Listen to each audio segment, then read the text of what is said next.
Blink 182. No, that's not it. No. It was almost like a Blink 182 group, almost like that. Oh, okay. But so it wasn't Blink 182, but it was something. Do you have a song? Give me a fucking song. That's the problem, bro. I'm trying to remember. The song is the one that I'm coming up with that name with, and the moment I see it, bro, I'm just gonna plug in. It was not Gorillaz. No, Gorillaz are good, bro. Gorillaz are good, yeah.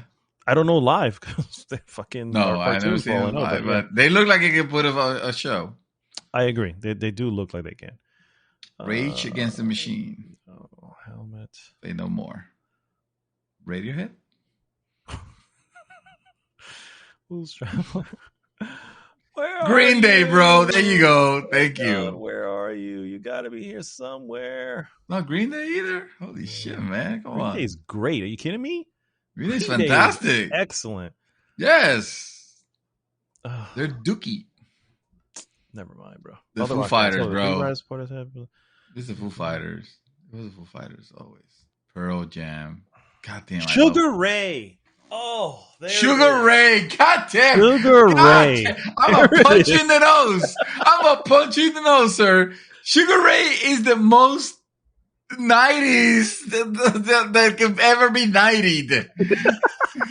and there's no, and it was just him. I mean, it was a band, but it's a rock band. There's like a group of them. Okay, I know because I follow them a lot. Yeah, but holy fucking shit! When did you find it? How did it come up? I can't believe it. What the hell did I do? Let me go back. I am on. This is here. I'm gonna just send you the fucking link so you can. I'm gonna pause the record. I just realized fuck it. We're just gonna keep recording. Let me just hit you with this real quick here. This is the link that I found that had the best rock bands of the 90s. So it was rock. I kept thinking pop because they always felt like pop to me. You know what I mean? They never really felt like rock. And they're not even on the top 100 for the record, dude. It's other. It's like on the list at the bottom. It goes other bands you may know. So they are the mentionable. Okay, Avril Lavigne. Okay.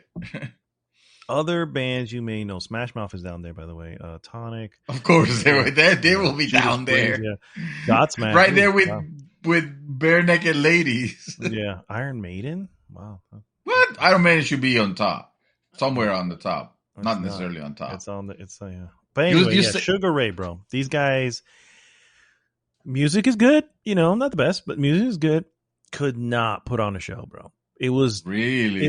There were moments of downright freaking, like, you know how you feel embarrassed for folks? Yeah. You shut up and just play your next song, bro. Just let's just let it go. Move on. You would have thought they can make a show. They can make a show for real. It's cringy as hell. It was, and this was, mind you, they're a 90s band, and this was the early aughts that I saw them. Wow. So this was that's probably what it was. That was past their age already. Yeah, but I mean, if you did stage work at some point, you know, in other words, you would think this was the best you were able to do at this point, right? Because you do anything long enough, you're gonna get good at it. You know what I mean? Yeah. I mean, look at us, right? We started off a podcast, and you know, we weren't. Look at us now, exactly. Yeah. And now we're like, hey, wing it. We edit. We got to do. We move on. And so, no, this is the best they were able to do. You know what I mean? Because they were shortly, you know, where is Sugar Ray right now? Who knows where Sugar Ray is? I think he's acting. Wasn't he acting? I think he's acting now. I don't know. No. Where's Hootie and the Blowfish? Where's Hootie? They need to. And where are the Blowfish? Yeah, we at least need a Blowfish to come back. One of them has to come back because definitely like me some Hootie. Hootie was great. That sounds weird, but I'll take it. Like Hootie. Yeah. That sounds like you're into recreational drugs. Hey man, I'm glad you took it. Honestly, I think I'm glad you took it that way because I was just thinking, is this some sort of, you know, is this some like derogatory term for you know, for sexual whatever? And I'm just like, ooh. No, it sounded more like like you were inviting me to take drugs. I'm not sure which is worse now, dear Lord. Give me a 5 for a Hootie.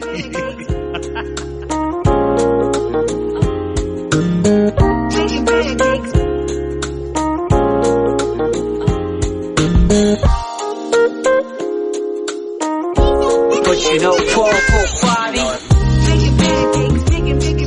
back, guys. This is Arnaldo, aka Mad Dog, and that is David, aka Dream Twister, and this is The Real, episode 284 of GG's Mouthful Podcast. You and me, we come from different worlds.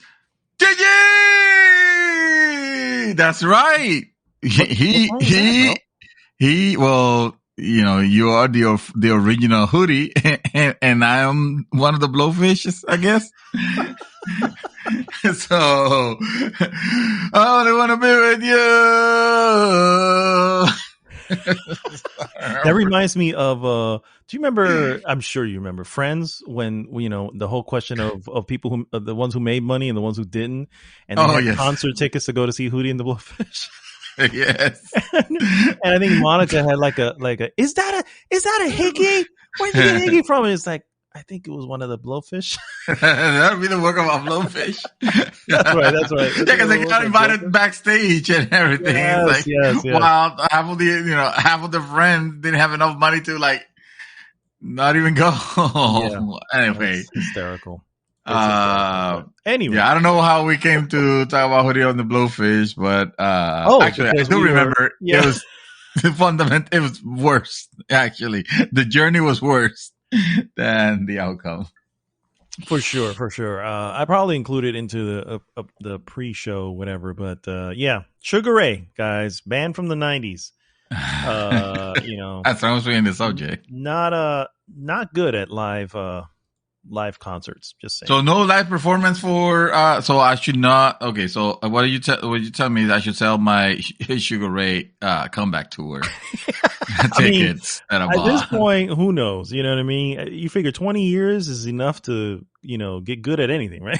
You know what I mean? You would expect them to. You would assume. But dude, Red Hot Chili Peppers. Now that's a concert. That I wouldn't know. I never saw them live, but I do want to mention the Pantera one because that one was just way too fucking crazy, bro. How do you still hear? How do you have? Dude, because earplugs, bro. Earplugs. I had earplugs. I was saying, you don't have earplugs, you are deaf, and there's nothing you do about it. You just literally sacrifice your hearing. But they had the stage was a wall of speakers, like the full wall in the back of speakers, and they because it was just super loud, bro, super loud. Even with the earplugs, it was fucking loud. Yeah, you know what I mean. And if anybody know who Pantera is, this is a rock group that it's a Christian group. That's right. Yeah, alternative Christian. Yes. Christian death metal. Yeah. The cool thing was they had a couple of bands. A couple of bands, like opening bands. There was this one that was a Brazilian group that was really, really cool.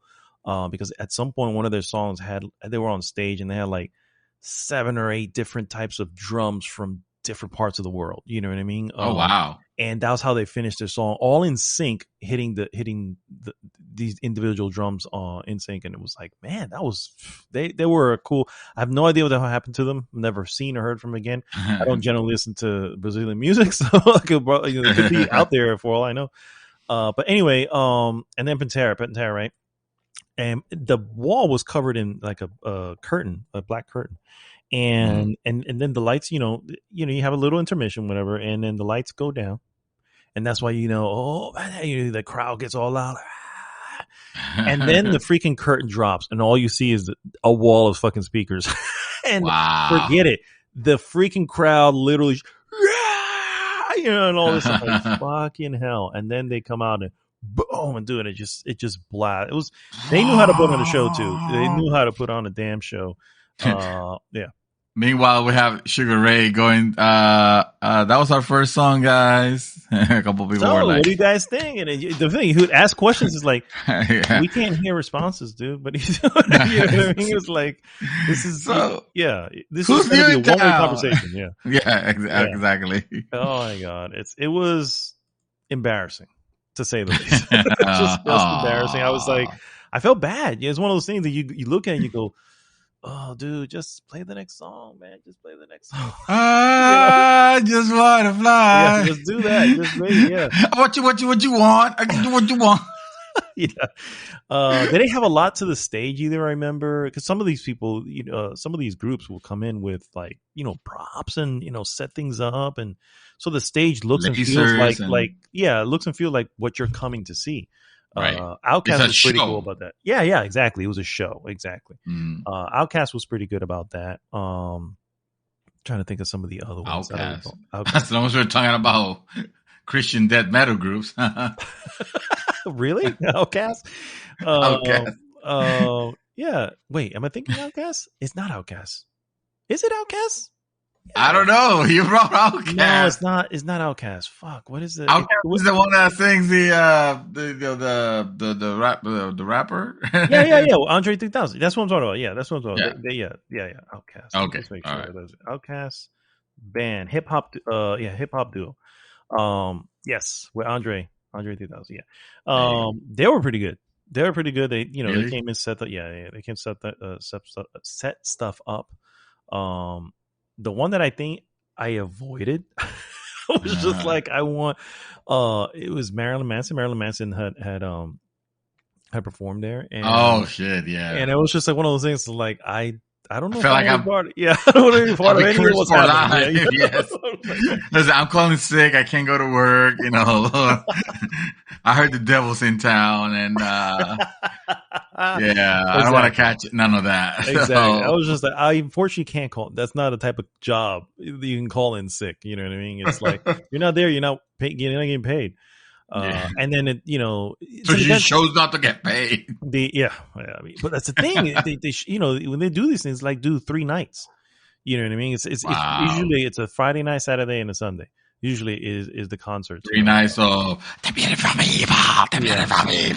Yeah, exactly. Exactly. But anyway, I will know. I don't know. Like I said, I couldn't tell you what was on stage because I didn't. I know that he was in an area because he's never out. At least not at that point. He was never not in makeup. You know what I mean? So whenever he came in, he was in the back. We never saw him until he was on stage. And so it was like, oh, okay, I get it. You got to keep the persona going, Yeah. But anyway, that's neither here nor there. But that was the trip we were taking right before starting the show. So it's like, what is this name of this band? Yeah. That we have been, in our youth, and it was recalling Sugar Ray because I saw Aerosmith live once. It was actually at a concert. Oh, dude, Aerosmith was my first concert ever. Nice. Yeah. Where at? They went to Puerto Rico. I was living in Puerto Rico back then, and they went to Puerto Rico, and nice. I went to see them, and it was respect, shit, man. That was actually a mad cool show. I saw, and this might have been, when was it? When I moved here, the first show that I saw was Linkin Park. And nice. Okay. Surprise appearance by POD. I was like, oh shit. But back then I liked both. I love Linkin Park. I was a huge fan of Linkin Park. But I like POD also. So having them like surprise on the show, I was like, oh, that was a great concert. I remember I was sick. I went in sick. I was like, I already had tickets, but I was sick, and I was like, I'm not missing this. So I'm driving to Tampa. Yeah. I'm driving to Tampa, feeling however I'm feeling, and I'm going to enjoy this. And I had a really good time. Yeah, I don't blame you at all, bro. I the one I saw, the Aerosmith concert wasn't an Aerosmith itself concert. It was in New York. There was this radio station. I want to say it was Z100. If I remember correctly, that did like these concerts, summer concert and a fall concert, and this was their fall concert or something like that, and it had a bunch of people coming. And the funny thing is, my wife had won the tickets on the radio. Oh shit! Yeah, it was pretty cool. Yeah, and so she won 2 tickets. And the funny thing is, we won them when half of the acts weren't even announced. And then as names pulled in, I was like, oh shit. And one of the last names was Aerosmith. I was like, wow. I was like, all over. I was like, hell yeah, I want to go fucking see Aerosmith. And we saw it at the Giant Stadium. Basically, is where it, where the Giants and the Jets play. Nice. That's where the concert was. And so it was, it wasn't like I was close up to it, like this is a fucking stadium, but still, you have the big screens and all that, and it was cool listening to the music. And I was like, man, this is too cool for school right here, bro. Yeah, concerts, man. It's still happening, but it's like, what do we watch? Nah. Yeah, my sister's like, why has let us down this road? That's what it was. Yes. Radio concert right now. Your sister was it's actually one right now. We were looking at pictures, so it's like, man, that that concert looks super lit, and that's some salsa festival, I guess, was going on there now. Yeah, some Latin festival. Yeah. But I was trying to listen to. That's what I was trying to hear. What because she took a quick video, and it could be the video, but it's just sometimes you go and it just sounds like nothing but noise, because the acoustics are off or something.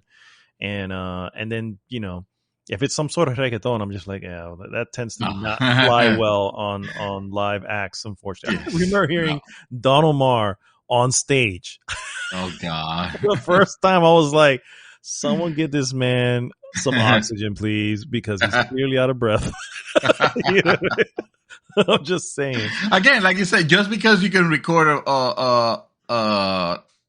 LP, it doesn't a record. It doesn't necessarily mean that you could just stand up on stage and act and perform, and I mean that takes a lot out of you. It does. I mean, you look at the Madonna tour back in the day, and everyone's like, "Oh man, she got buff." I'm like, you gotta get buff. She's going to be all over the fucking stage. You know what I mean? You gotta be in shape for that shit. Yeah. So yeah. So I didn't go to see that, but I did like watch the I guess the video or whatever it was at the time, whatever wherever it was playing, and I did see her concert, which was pretty cool. But nice. But anyway, that's not what you guys are here for. You guys are here to hear us talk about other useless information. Well, thanks so much for tuning in, guys. If this is your first time, please first go to goodgame.rocks. Join the conversation there. It takes you right to our Facebook group. And, of course, please like, subscribe, and share the podcast with everyone. What we normally do, guys, first we go into what we have been up to, move on into various news items, and then, of course, we finish with the hot topic of the week. So we're just going to go ahead and start with what we always start with, and that is what we have been up to. Mr. David Santos. That's me. How has your week been? I'm gonna slap you with the first part, with the first game that I've been playing, and that game is Far Cry 6. Oh, shit. What did you expect me to say? Dark Souls 3? Huh? No, I've been playing Far Cry 6, and so about that game. If you play Far Cry 5 when it first came out, or you just recently got it? Okay. No, so here's what happened. I had a little situation right around the time that we were doing the podcast last week with my computer acting up for I don't know for what reason. Actually, I think I actually mentioned a couple of reasons why on the last show. I'm just gonna summarize it in 2 words. Windows 11. Moving on. So now, I needed I've managed to get everything put together and everything's working back normal, and I needed something to test this, and I was like, well, since I'm here already and I'm reinstalling everything and I have Ubisoft Connect open and it's reminding me throwing in my face all these ads for Far Cry 6, and let me just throw Far Cry 6. I know it's not going to be a great game because 5 was not a great game. But what 5 did was enough to keep me entertained. Mm-hmm. If I just want to shut my mind off and just play, some dumb shooter, that was fine. There's a lot of better dumb shooters, but this one was fine, I guess. So I figured, okay, at some point I'm going to grab it anyway. Might as well make the excuse that I'm testing the computer, with it. And testing I did with it. It runs, fairly well. I don't say very, very, very well because I feel like the game is still not as optimized as you would expect them to be. Mm-hmm. However, it's not crashing or anything like that either. It's not bad. It's not like the frame rate is still considered, solid, and like I wouldn't necessarily complain. It was a shame to not see its next gen title having decent RTX. Like the art, I'm trying to remember. Does he have art? No, I'm trying to remember. Does he have RTX at all, or no? I don't think it even has it on PC at all. Right. In that engine, even though yes, things look nice, but it's starting to show like it's time to move on from it, because the Dunia engine, they've been using that engine since Far Cry 3. And it was great and all back then, and they have been iterating on it. But I feel like now for the stuff that we're getting next gen already, that like it's starting to show its age. Yeah. But still okay. It still presents you with a humongous world, that you could get lost in, and well, lost if you want. The game is fairly linear on the things that it wants you to do. Even when it opens up the map and it tells you, like when it gets you out of the tutorial area, let's call it, and it tells you, okay, you have these 3 areas that you can tackle. It even recommends, we're going to recommend that you go here first, Oh, okay. And you better listen. You better listen, because so one thing I noticed that I'm not sure I'm super loving is the fact that, but it might be actually a good thing for some people, is the fact that I'm noticing that it's doing the thing where, like Wolfenstein, the one with the daughters, I forgot what the name of that Wolfenstein game is. Young Blood, or the Young, yeah. That it did, which is have some enemies that are weaker towards a particular type of weapon, or a particular type of ammunition. So it's good if you like managing, the ammunitions and weapon types. You can, you have two main weapons, and well, you have an assortment of weapons. I want to say it's probably like 4 different types. One of them is like the heavy, obviously, and then the other one is the melee, and then there are the 2 weapons that you can trade from, and also you have a backpack called El Supremo, where it's just the Supremo, okay, that's the Supremo. It just rains destruction, everywhere whenever you use it, and the way you recharge it is by by killing more people. It raises this bar, and then you can use it fairly frequently. So I like that. Although I forget that I have it, and sometimes I find myself like clearing bases, and I'm like, oh shit, I should have actually. This was the first opportunity to use the Supremo, and I didn't. Or when this helicopter is firing at me, and I forgot that, and I'm here suffering trying to take it down with my pistol, and I forget that I have this backpack with rockets on it that are heat-seeking that could have just massacred the helicopter. I'm like, God damn it! Why I'm so dumb? But so the game, as you guys know, takes place on the fictional island of Cuba. I don't know why because Cuba doesn't exist. So I don't know why they call it. They want to. No, I see it. Obviously, Cuba is a very important island. But I say like that in the sense of they try to do this guy, like they don't call it Cuba because they can't, but it's everything. It's like so obvious. Like, dude, this is Cuba, right? I mean, come on. like we can draw the pretenses here, like, between you and I, this is Cuba, right? Yeah. But that's okay, because I think they just, it's probably something that they didn't have a way to go necessarily around it directly without I don't know, causing some sort of international affair, but or international disruption or whatever. But they manage it fairly well, because even in some of the songs that will play in the background, they will actually use they will actually use the name of the island of Yara or Yara,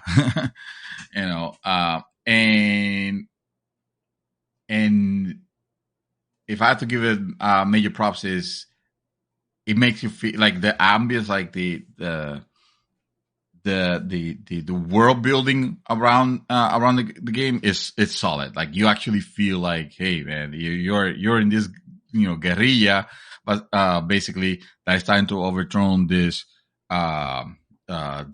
government, which has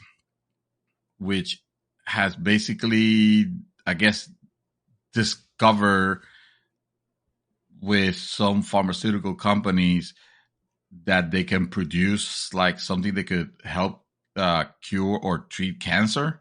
But so there is, it has like an intricate reason for the things that are happening on the island, but in order to harvest this medicine, to get this medicine, it grows in the tobacco leaves, I guess. But they are ¿cómo se dice cuando los rocean, when the planes go in and they fumigate them? Basically, they put these chemicals basically on the leaves of the plane. Pesticides, exactly. Mm-hmm. And the production, they have to do the production real fast, so they're just throwing pesticides while they're workers in there, or pretty much slaves at that point, because they're treated like horribly. Mm-hmm. In there. So obviously the game has a lot to do with elements of almost like slavery, or human trafficking, and like there's a lot of serious tones that the game try to take. It doesn't bring it lightly. That beginning part of the game opens up very strongly and very like, holy shit. I mean, it's not like a super great opening like Last of Us or anything like that. I'm not calling it that. I'm just saying the game gives you reason enough to care what you're doing, Whether it holds on to that, I don't know, because I haven't put that many hours on it. About where you at right now? Like roughly? I got out of what will be considered like the staging area, the beginning part of the game, and where the game really opens up to the world where you can actually pick from the different area. It's like it's almost like it's playing like 3 major bosses that you have to defeat. Let's call them, and each of them are managing a particular part of the island. Like other Far Cry's. Okay. Exactly like other. It's at the end of the day, that thing is like they have added some little things here and there, but nothing that makes you not feel like I've played this game before already. I don't need to play this game. I will tell you right now, if you got your feel of Far Cry, unless you're wanting more Far Cry, there is no reason to get this game, because this game does nothing out of the out of the ordinary that will make you think like, oh shit, I should be playing this. No, this is, hey, did you really enjoy Far Cry 5? And I mean it. Like, did you really enjoy it? I was just okay with it. I was just like, yeah, it was, it was fun, but it was not a great game. So I could have skipped this game and had no problem. At the pace that I'm going, yes, I'm enjoying the fight, the gunplay a little bit on it, but it's not wowing me in any way, because I don't think I like the fact that I have to manage the type of weapon. I mean, they're fucking bullets at the end of the day. My bullets should be able to hurt regardless of the enemy that I'm firing at. And of course, I get it. Some enemies are wearing armor, so it'll be better for them to be taken down with armor piercing bullets. Mm-hmm. That makes sense. But if the enemy is not wearing anything, then what difference does it make if I'm firing armor piercing bullets through flesh versus a bullet that is special for those type of enemies? It's like there shouldn't be a bullet special, or ammunition special for people not wearing any type of protection. They should be able to just go down with whatever you fire at them. So it is a bullet spongy? It could feel that way in some, like it's not The Division. It doesn't do that. Okay. But if you go to certain locations, your enemies, like you never fight an enemy that you're firing and firing and it just doesn't go down. Like that doesn't happen. Because fortunately or unfortunately, depending on your point of view, the enemy AI does scale that level with you. So that also makes it so you never become like a super overpowered mega machine destroying like everything. So I know a lot of people don't like that. Yeah. So I played your character's name's Danny. Very you could be male Danny or female Danny. so it's very ambiguous in that sense. Yeah. I picked female Danny because it was like her, I saw gameplay from both, and it looked like she seems more fiery. So I was like, okay, yeah, I'm gonna go with this character.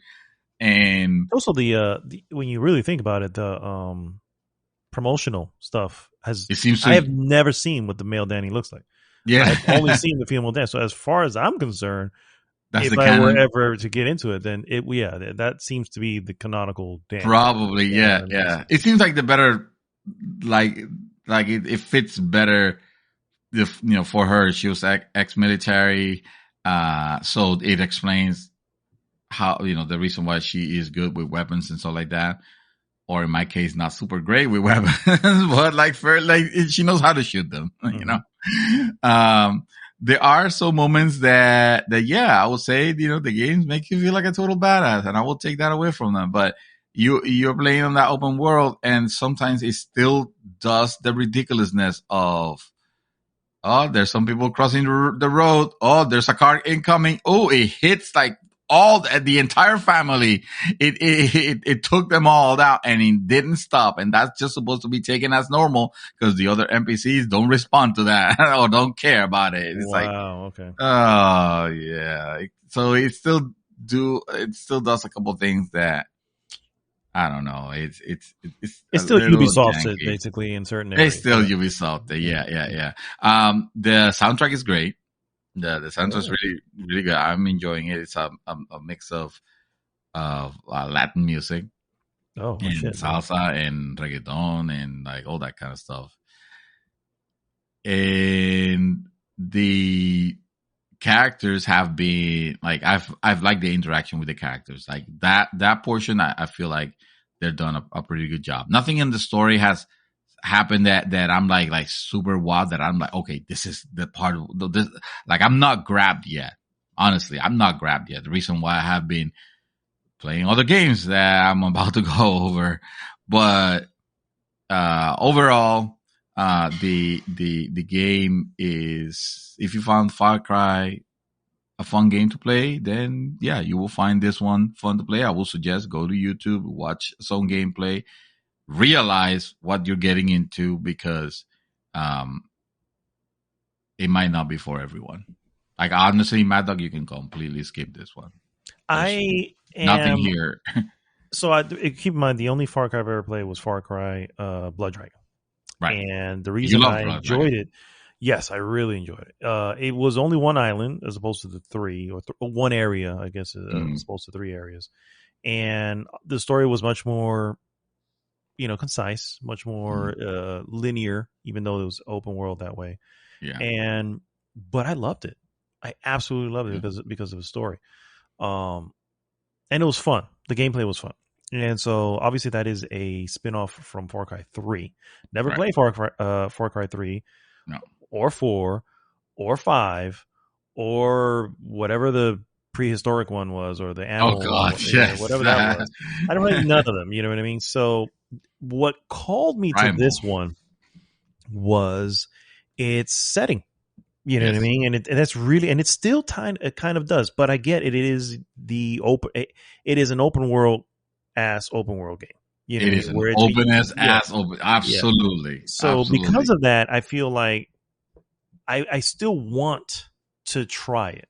But I won't do full pro. I probably, at this point, now that we're where we're at in the year, as far as towards the end of the year, this is probably my Black Friday game that I just buy myself. You know what I mean? It's like it'll be on Yeah. sale, a nice deep sale early I'm on, and sure. Mm-hmm. I'll just jump on it because I really don't have anything else Mm-hmm. planned. Elden Ring is really the only thing I have that I'm like anticipating. Yeah. Other stuff I'll get as they come. Maybe I won't. Metroid Dread, I know it's there. But I'm like, I'll get it when I get it. You know what I mean? And I'm not really in a rush in that.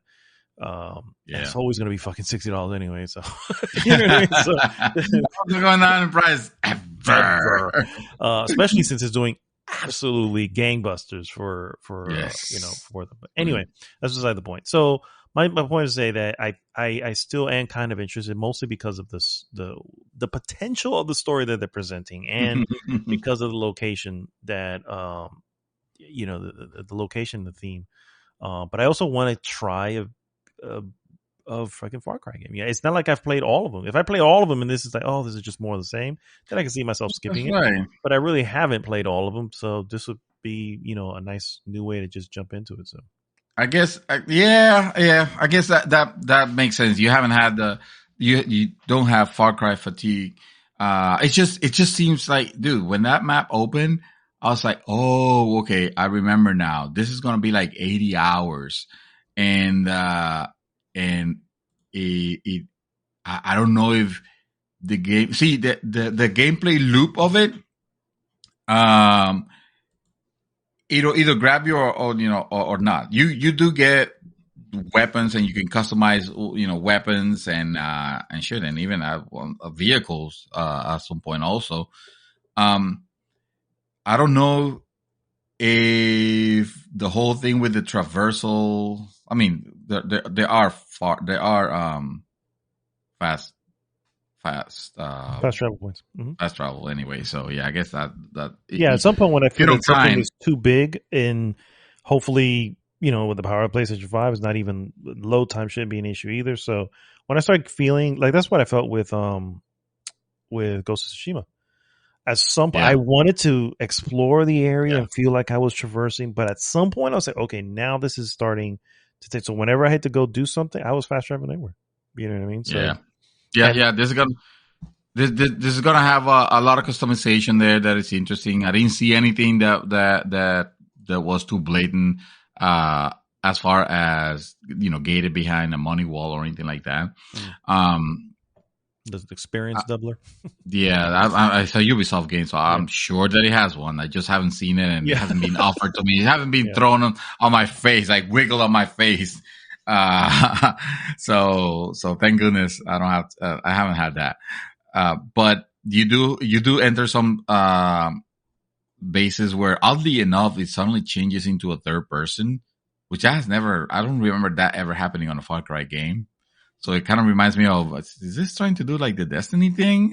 So that it shows, so that I can finally see what my character is wearing and all that. So out of curiosity, when you use the backpack, does it not jump into third person? At least it shows. Yes, yes, it does. It kind of does that jump out, and and then jumps right back in. Okay, yeah. The fights are hectic. I mean, the fights are not.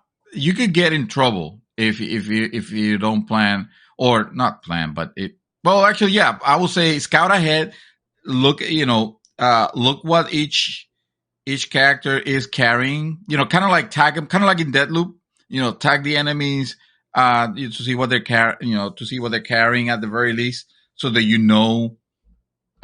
what kind of weapons you should have, or how to approach You could take the stealth approach, but those games never do stealth like super well. It's always that's what I did. You say that, but it's funny because I did that a lot in Blood Dragon. But I don't know if Blood Dragon did something different, but I don't think they changed the gameplay. But I was stealthing into base. Yeah. Huh? Yeah. Okay. Yeah. So you were okay. Okay. All right. No, that's fair. Then I mean, I'm not saying it's not bad. Like, you know what? A good stealth game should give you awareness of a lot more things other than just vision cone. Just I'm behind an enemy. No, it should tell you like, okay, I'm in an area where it's dark enough and the enemy won't be able to see me, even if they're looking my way, unless they have some sort of illumination. So, like some sort of like gem or something, I don't know, something that shows me. Yeah, some sort of thing over their head that just kind of tells you what their awareness of the character of the is. Yeah, and this one's. It's not a stealth game, right? It's not meant to. You could tackle it like that, but it's not ideal for you to do it like that, and it wouldn't be very fun because I mean you do have some weapons that you can just wreak some havoc and have some fun. Yeah, I always did it to just kind of start off. Like I'm not to alert everybody in the fucking base that I'm there. Start off, take off like 3 or 4, and then shit hits the fan. Shit hits the fan. Yeah. Far Cry 6. I'll be able to tell more when I put more hours on it. But so far it's like it's all right. It's not super great, but that's okay. That I kind of expected that from Ubisoft. So Ubisoft games are usually for the most part they teeter there where it's like. This is not great. Like even when I was playing Valhalla, I was having a lot of fun with it. But I knew like, okay, well, this is not God of War. This is just giving me what I want right now. But it's not like the greatest game of all time. It's the greatest Assassin's Creed game. I'll give it that. Anyway, aside from Far Cry, I've also had the opportunity, thanks to Game Pass. Who gave me a very nice surprise because I was curious about this game. Back 4 Blood. Oh, snap. The spiritual successor to the Left 4 game, the Left 4 Dead games. Mm-hmm. The Left 4 game. The game's got a left, yeah. I got a glitch. The games, the Left 4 Dead, of course, you guys remember, ridiculous series, very fun to play, where they're at. I mean, ideally with friends, but even if you were playing solo, I will argue that if you didn't mind that, you will have a hell of a good time because the games run incredibly well on the Source engine. They ran incredibly well, and it was just very fun to just be running and gunning against this massive horde of zombies that will come in, so that was always fun. And in this, this one, when it got announced, I was curious because it was said to be done by the same, people that worked on the Left 4 Dead series. Mm-hmm.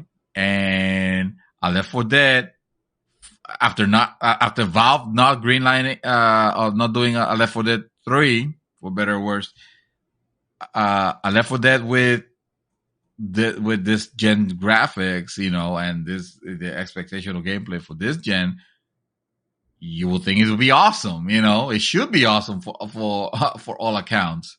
So I go in and load it, and of course I haven't played with other people. I've only been playing solo.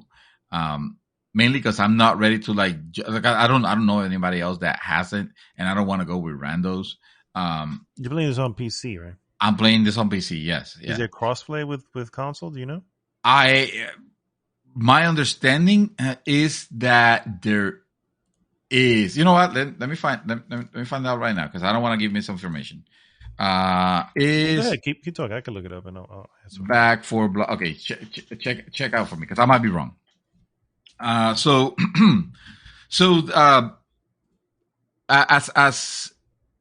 as a game, as a multiplayer game, I could tell if you, Dark, Chaos, and me were able to somehow get this game and play, and us four play, this will be probably one of the funnest times that we will have.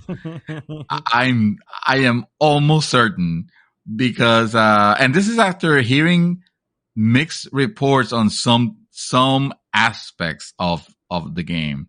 The game runs very well on PC. I'm playing the games for Windows, I was gonna call it. I'm playing the version that you download from the Microsoft Store, or the Windows Store, whatever it's called. And it does. I mean, it does give you that sense of like exhilaration and dread, because you're seeing this horde coming at you, and suddenly there's this big, huge guy that you need to make sure that you take him out first, because if not, that it's just gonna fuck you up, or the members of your team. And you can collaborate, just like you did exactly like you did in Left 4 Dead 1 and 2, where if suddenly someone's down, or maybe they're not down but they're about to die, you can use one of your heals, whether it's pills or med kits or whatever, to bring them up, and they can do the same thing towards you. And you guys are constantly pointing, every time you find, hey, pills are here, or med kit is here, or shotgun here, or, making sure so that the other person, if someone wants to go in and grab it, will know exactly where it is. So that aspect of it, I find incredibly fun. Considering that I was playing with bots, because I wasn't doing the multiplayer. Like I said, I wasn't playing with randos or anything like that. Did you find out if it's I was going to say, to answer the question, it's actually fairly good. Apparently, this allows you to play with people across platforms, PC, PlayStation, or Xbox with no restrictions. Wow, and it works pretty straightforward. It also includes cross-generational. So in other words, if you're playing PlayStation 4 version and someone's playing the Xbox Series X version, you can still play with each other. Holy shit, that's awesome. Yeah, that is pretty cool. The only caveat is, it mentions here, there's no cross-save support between different platforms. So in other words, if you have the PC and the PlayStation 5 version, for instance, you cannot transfer your progression from within, but you can between Xbox and PlayStation. So cross between Xbox platform. Yeah, you can between PlayStation between the and consoles, but not between PC and. Oh, interesting. Yeah, so that's weird. That's a first. So that's cool, and I wonder how it will handle communication. Also, I guess the communication will be in game, maybe, because he wouldn't. Yeah, I would assume. Yeah, I would assume it had to be in game. It'll have to be. Yeah. So that'll be great. Me playing on PC, you guys playing on PlayStation, no one playing on Xbox. Wow, that'll be. Ideally, we should have someone play on Xbox just so we can text. But I mean, who's an Xbox owner? I mean, I know a few, but they're not very active. Yeah. Shout out below on the comments. Let us know, guys. I mean, this is what we want, right? We want us to be, forget about this is awesome. Platform. You know what I mean? We could just platform agnostic. Yeah. Like I've always preached. I love the fact that this game has that. That's great. Yeah, and I figured that was the case. I wanted you to double check because, like, I remember this week being impressed by a game that offered that, and I didn't remember if it was this one. And of course, it had to be because it certainly wasn't going to be Far Cry 6. Wow. So to summarize, the gameplay itself, you guys already know what it is. It's definitely Left 4 Dead 2. Again, yes, it does have some extra features added, like, and I don't know how I particularly like this addition, but I guess it doesn't hurt. And that is a card system. So you select it's almost like a deck of cards. and it's like 5 different abilities. The only thing I was never able to understand is how do they get activated? Like what determines which card I'm using right now? Because you pick 5, but like the game makes you feel that you want to put them in a specific order. That you want to be mindful about the order where you put them. But I don't understand that. I didn't get that. And unfortunately, I don't think it's something that I will be able to get because I'm not playing online with other people. I'm playing with the bots. And with the bots, the game does not allow you to save any progression. Aside from the campaign progression, which is, I guess, if the one that you, that matters if you're playing single player. But any progression as far as unlocks, achievements, card decks that you unlock, like none of that transfers over. And the game tells you from the very beginning that it won't do that. So you already feel like it almost feels like, well, this is going to be a waste of time, right? Or is this supposed to be like it's practice mode? Yeah, I was going to say that's probably what it is, because it's like I think it's pretty clear that the real game is the multiplayer. The multiplayer. You want to get out there, whether it's co-op or not, or PvP. And that kind of makes sense, you know what I mean, in some way. Because I just think that I think they're all in on it. It's like, no, this is the type of game we're trying to do, and if you, sure, there's a campaign and all that, but if you but even not even achieve. Not that I care about achievement, but I was surprised to not even that, because I can understand the cards because they don't want to find a way to, let's say, someone start farming them. Mm-hmm. Yeah, exactly. So it shouldn't necessarily matter because it's not like you buy them or anything like that. This is just something that you get from the game, and if you're playing the game at the end of the day, like who cares how you get them? I would recommend jumping on with some randos, just to see how different is it. Maybe it's different. You know what I mean? I thought about it. The problem is the game is very, like, if you're not at the level of others, you could easily become a liability. So I don't like jumping into games where, especially if I'm new at it, I'm not only just not going to be able to contribute, but I'm going to be a hindrance to the entire party. Yeah, but if you've done enough time in the bots version of it, you know what I'm saying, you should at least understand it. I just feel like there's certain things you don't get until you get out there. Right, and sure, but I'd rather learning curves, but I'd rather do that with friends. That's what friends are for. You get like we were playing, like when we were playing Ghost of Tsushima Legends. Yeah. It's like I've never played the Legends one, but like who cares? Because I got friends who like carry me on, and at the end, I ended up feeling good and confident, and I didn't feel like a liability. And also the game doesn't lend itself to you necessarily becoming a liability unless you're just fucking up badly, like some randos that I've seen join us. On this one in particular, it's like, oh no, it depends on the group, right? But let's say you're in the group of top players that have already racked up, dozens of hours on it, and you're just coming in as brand new. The game doesn't care about your level. The game is just going to throw the same level of difficulty, and the difficult spikes in this game could get fucking ridiculous. Like, there is a spot between easy and normal where they kind of forgot to put something in there, because I feel like it's almost like in a punishing way the game wants you to play online. Kind of like a very asshole design, It's like, nope, this is the type of game that we did. Then just obviate the single player aspect altogether. Don't fake put it in there, because when I was playing with bots, I was surprised that by the end at the scoreboard, I racked up 300 and something kills. My bots that were accompanying me racked up 0. literally no kills. It's like, then what the hell are you doing? You know, what am I?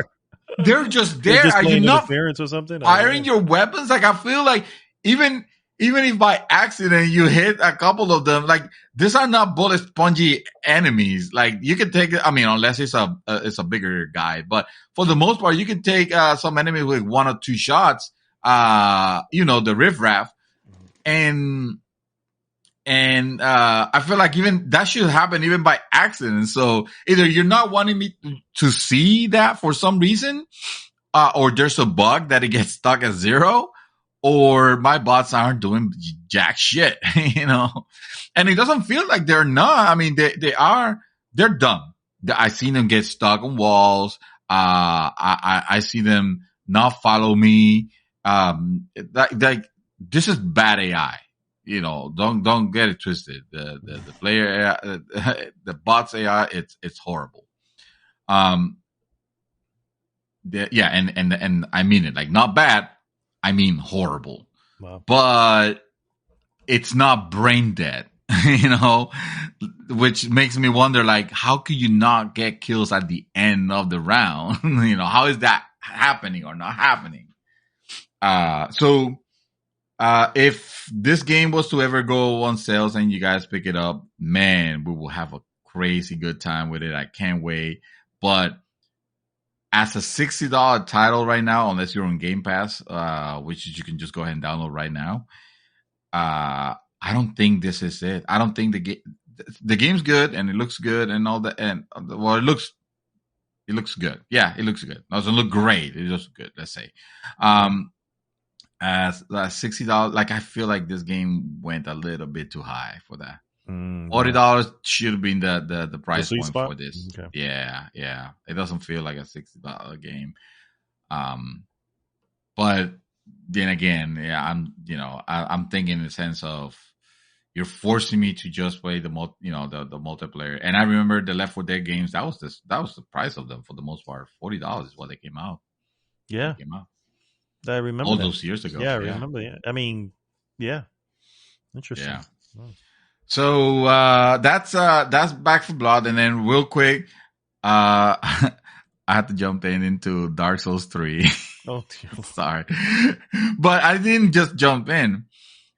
I went in and got the PC version of it because you already have it. Okay, sorry. Because that's exactly why. I wanted to play it on PC. I don't know. I like when I was playing Dark Souls Remastered. I love the idea of just being relaxed in front of my computer, having my monitor's entire real estate for the game, and it just felt great. It was a very good port.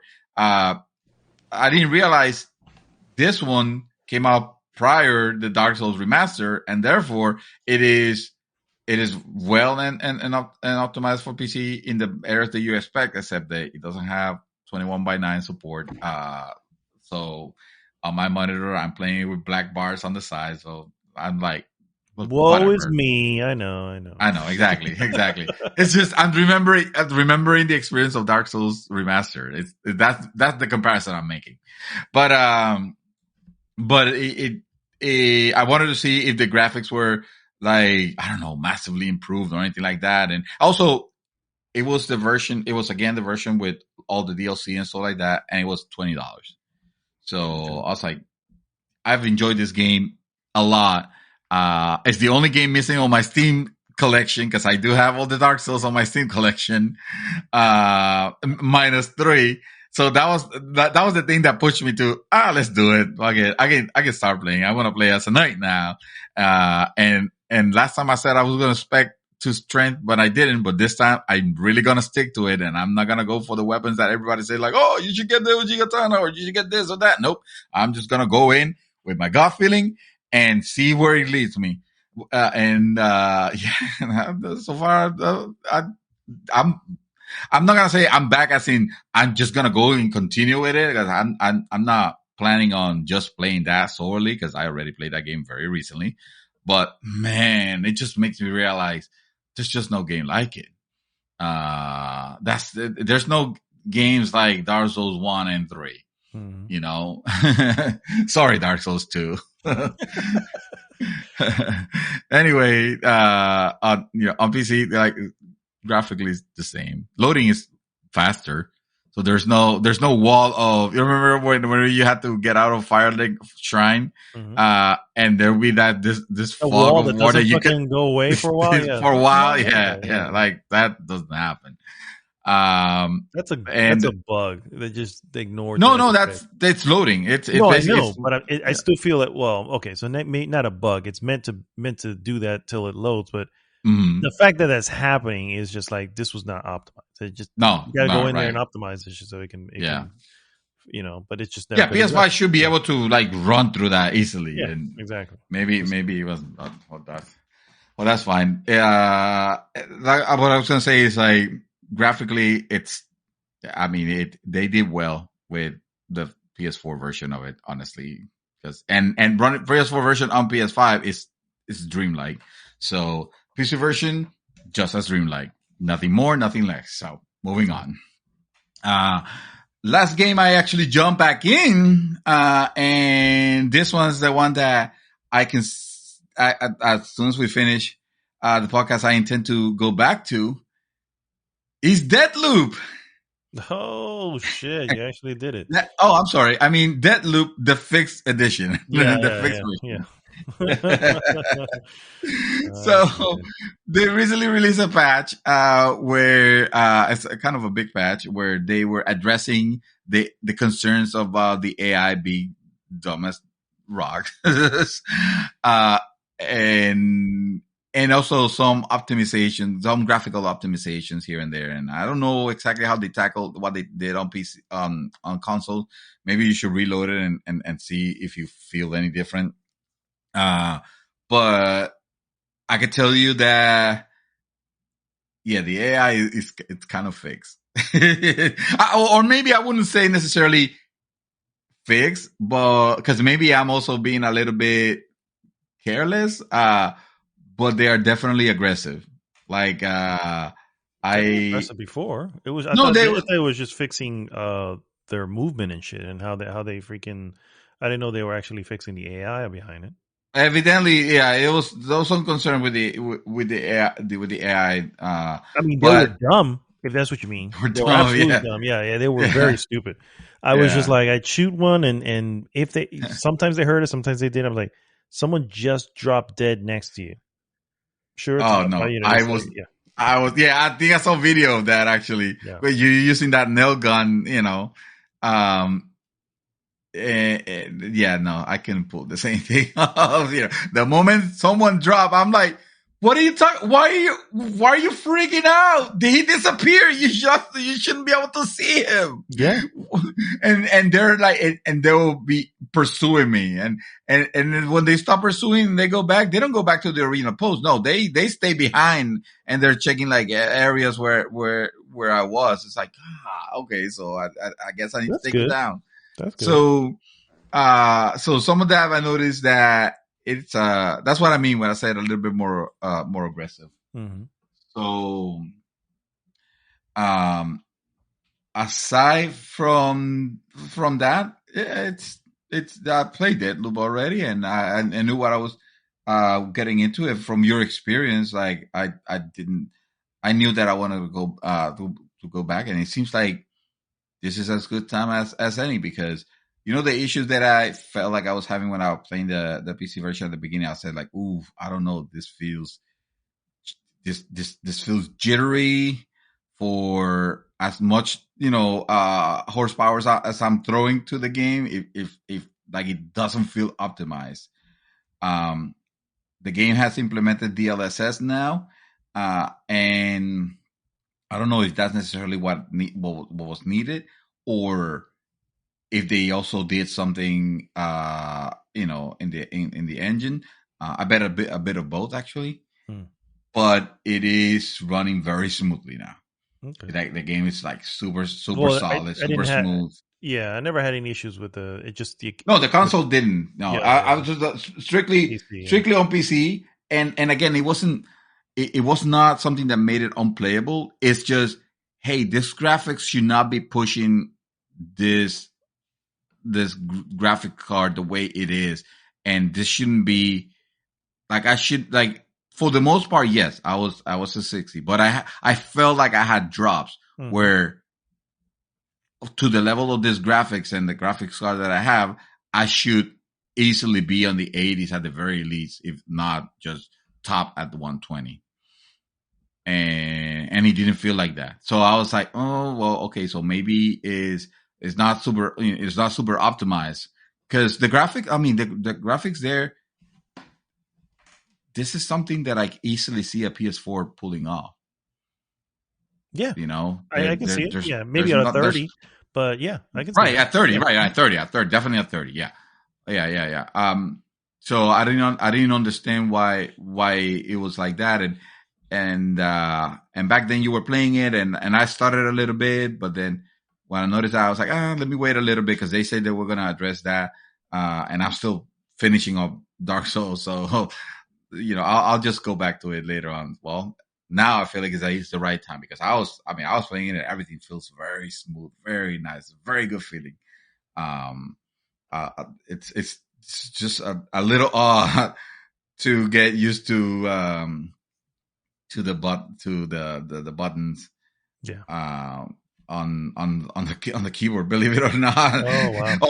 of me having that, because like V is to take him down. I'm like, I don't want V to take him down. I want to use one of the mouse buttons that I have. I have 5 buttons on the mouse, so I want to use one of them. But no, because I'm using this to open up the wheel menu, the gun wheel menu, and the other one I'm using it for kicking.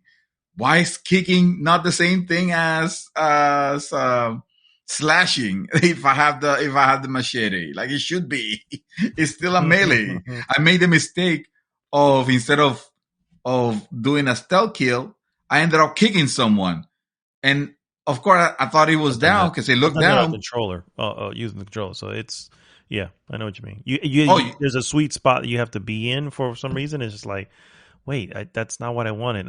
I did purposely take some people out on, there's a couple times you'll see somebody that's just kind of standing too close to a ledge. I'm like, and I give them the 300. This is 300. I love doing that. Give me the 300. That's hilarious. I'm having a good time with it, so far. I'll go back to it. That, sir, is all I've been playing. I sure that I watched something, but I can't remember what. So Black Widow? Come up. Black Widow. Oh, there you go. Thank you. Hello. Yes. Yeah. So we had a conversation last week about Marvel, and like I was wondering how does the Black Widow movie fits in all this, because you saw it and you were not impressed. No, not even a little. Yeah. Not even a little. You were like, oh no, it's not a horrible film. I won't say that. But it is. Right. It is very, very mediocre. But go ahead. Sorry. Right. Well, sir, I'm just gonna go ahead and lay it out. You're a hater. Because I did not hate this movie, actually, as much as I thought I was gonna, with that qualification. And you know what? And this might sound like I'm like not an insult, but like a jab at you. But no, you might have actually helped me for this one. So I'm sure I did.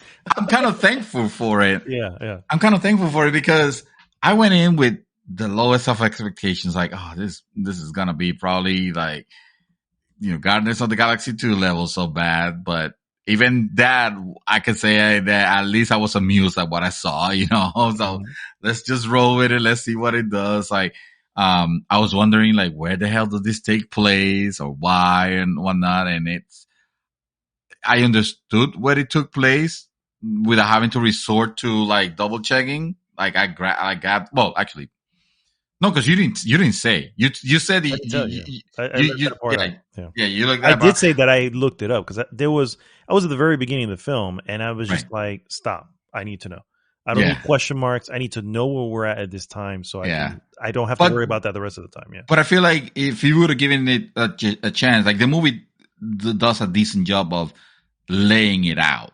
You know, you don't have to stop at the first 5 minutes to find out, because like I just kept watching and like me and my wife like immediately got, okay, so this is in the middle of the events from, I guess, Civil War or whatnot. After, right. Like directly after. Right. So, actually, which was weird when you really think about it. It is because if you've seen Civil War, there is, I don't know if it was, I think it was the end scene. Because spoilers here for all these old movies, guys. But Captain America comes back or someone comes back to rescue the guys from that prison. The other guys, you know, Falcon and all, they're all in that weird prison, and that's where spoilers. Yeah, she is Black Widow. That's where she's heading towards the end. Right. So yeah. So I'm not gonna spoil the movie or anything like that because it's relatively new. But I would say that I went with very low expectations of it, and because I've also seen the trailer. I mean, I never had nothing on this movie on the presentation had any indication that it was going to be a great movie, and it's not a great movie. There was, but the trailer, it just painted it like, okay, this is just gonna be so dumb, and it's particularly one character that makes it like really throws the whole thing into doubt, you know, which is the character of the what's it called, the Red Cyclone, Red Baron, I don't know, the Red Cyclone, I think it was. Justice, the Russian Captain America, basically, Captain Russia, whatever. The thing is, it was like he looked like, I thought that he was gonna be more of a, they're using it as the comic relief. You know, he did nothing. Really, he did nothing. No, exactly. Think about the entire film. He did nothing. No, it's something at the very beginning. Well, he was a figure. He needed to be there. He just didn't need to be flashy, like, because at the end of the day, that's his name, Red Guardian. The Red Guardian, yeah. None of the things he did were necessary. Like super necessary. There are other ways, but I wouldn't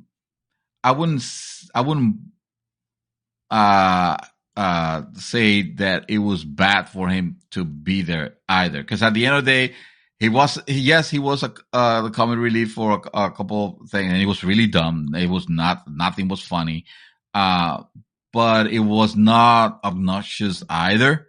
So I understood the reason why he was there, and the whole premise, and I like the interaction between the characters, especially with the sister, which is the one that I was like ready to hate. I was like, the sister was, and she's actually a pretty good actress. I would. I think I gave her props. I did like what they had going on between them. I just felt like they danced, and I guess because in the end, this is still a Disney thing, but I feel like they danced around some serious topics and never really kind of addressed them. Like the very intro has the whole thing where obviously leads to, this is like child trafficking. Fuck, this is some serious shit. The intro of the film is actually pretty good. I still feel like it's one of the better parts. Yes, I agree. All the way, I would say the first third of the film was actually pretty good. Then, the meeting of the sister and all that and whatever. I'm not going to go into the details, but it just, there were some certain things and other things where I was like, whoa, that's serious, but we're joking about this. Okay. I get, and I don't know if you know what I'm talking about. I was just like, there's something that's mentioned at some point. I'm going, fuck, that's horrible. Yeah. But, it's mentioned almost like a throwaway joke. Like, I'm like, oh no, this is not the way I would want to handle this. Like we understood like Black Widow's, origins, the origins, they're not necessarily. This is not like this Disney friendly origins, and I feel like I feel like they kind of were doing it fairly well, and they dropped the ball like in the middle of it. Yeah. Especially with what you say, at some point they're just taking it as almost like jokey. It's like there's nothing to joke about this. Exactly. But at the same time, I went. I was waiting to see the part where the movie will just complete, like the obvious thing where it's like, of course, and the end. Hello. Not even for me. It didn't affect me as much. I thought it was, handled as best as it would. Like, it was not great. I give you that. It was not super great. At some point, I was just going, we know she's human, but man, she can survive some shit. You know what I mean? I was like, I don't even know how. I was like, and I can let go of my disbelief sometimes, but at some point I'm just going, okay, no, something had to have shatter at this point. You know what I mean? Yeah. Something has to give, because she is still human. And by the way, so is everyone else around them, except for Red Guardian. You know what I mean? And I was like, him, I can understand. If this is happening to him, all right, I get it. Yeah. You know what I mean? But everyone else, I'm like, all the car accidents, car accidents that happen where they just come out unscathed, like completely. My God. I was just like, there cannot be. There's just no effing way. So I feel that they were very loose on that. I feel like the final third with the introduction of the Red Room, which is not a spoiler, guys. The Red Room was even mentioned back in the other one, because that's how she was done. But to the visualization of what that was, I was like, did we need to go there?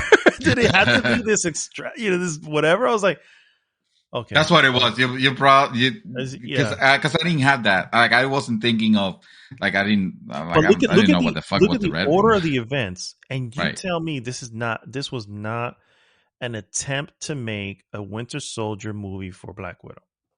I mean, you have Taskmaster. Who might as well be the Winter Soldier. You know what I mean? You have their first meeting when they fight off on the streets, very similarly done. And then you have the at the big showdown at the end at the big base. You know what I mean? Which coincidentally also crumbles. Just like, and then the cleanup. The end, because obviously now we need to understand. Well, why didn't anybody know about this stuff? Yes. Nobody mentioned this at all. And all the I'm spoiling it. I'm sorry. Just keep going. No. That's fine. I mean, spoiler alert if you want to know that. Oh yeah, turns out this is not where Black Widow died. Yeah, exactly. Yeah, in case you didn't know. Yeah, in case you didn't know, exactly. No, it's quite alright. I definitely see the comparison, and don't get me wrong, it will never stand anywhere close to Winter Soldier levels, but it's also not Guardians of the Galaxy or Ant-Man and the Wasp. It's not that level.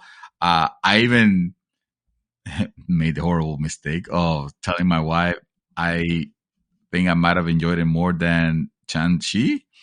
Which immediately got her into rage mode, to where I was like, okay, all right, maybe I'm exaggerating, maybe I'm overestimating it. Maybe I'm a little hard on Shang-Chi. Maybe I'm being a little hard on Shang-Chi. I did enjoy it. At the end of the day, I think it was fine, but I did enjoy this one. I did, and I'm not a Black Widow fan. I love Black Widow. I think she's underrepresented in a lot of the films. Okay, you know what I mean. Well, now she has her own movie. It's just now it's too late. Now it's pointless. You know what I mean? It's like, at this point, think about it for a second. Just again, spoilers for fucking Endgame, guys. Although I feel like the entire world has seen it at least twice. Look at the end where. Yes, this guy sacrificed himself. This huge funeral, and there's no mention of Black Widow. And I'm like, she died too. You wouldn't have that gem right now. This whole plan would have gone to shit. You know what I mean?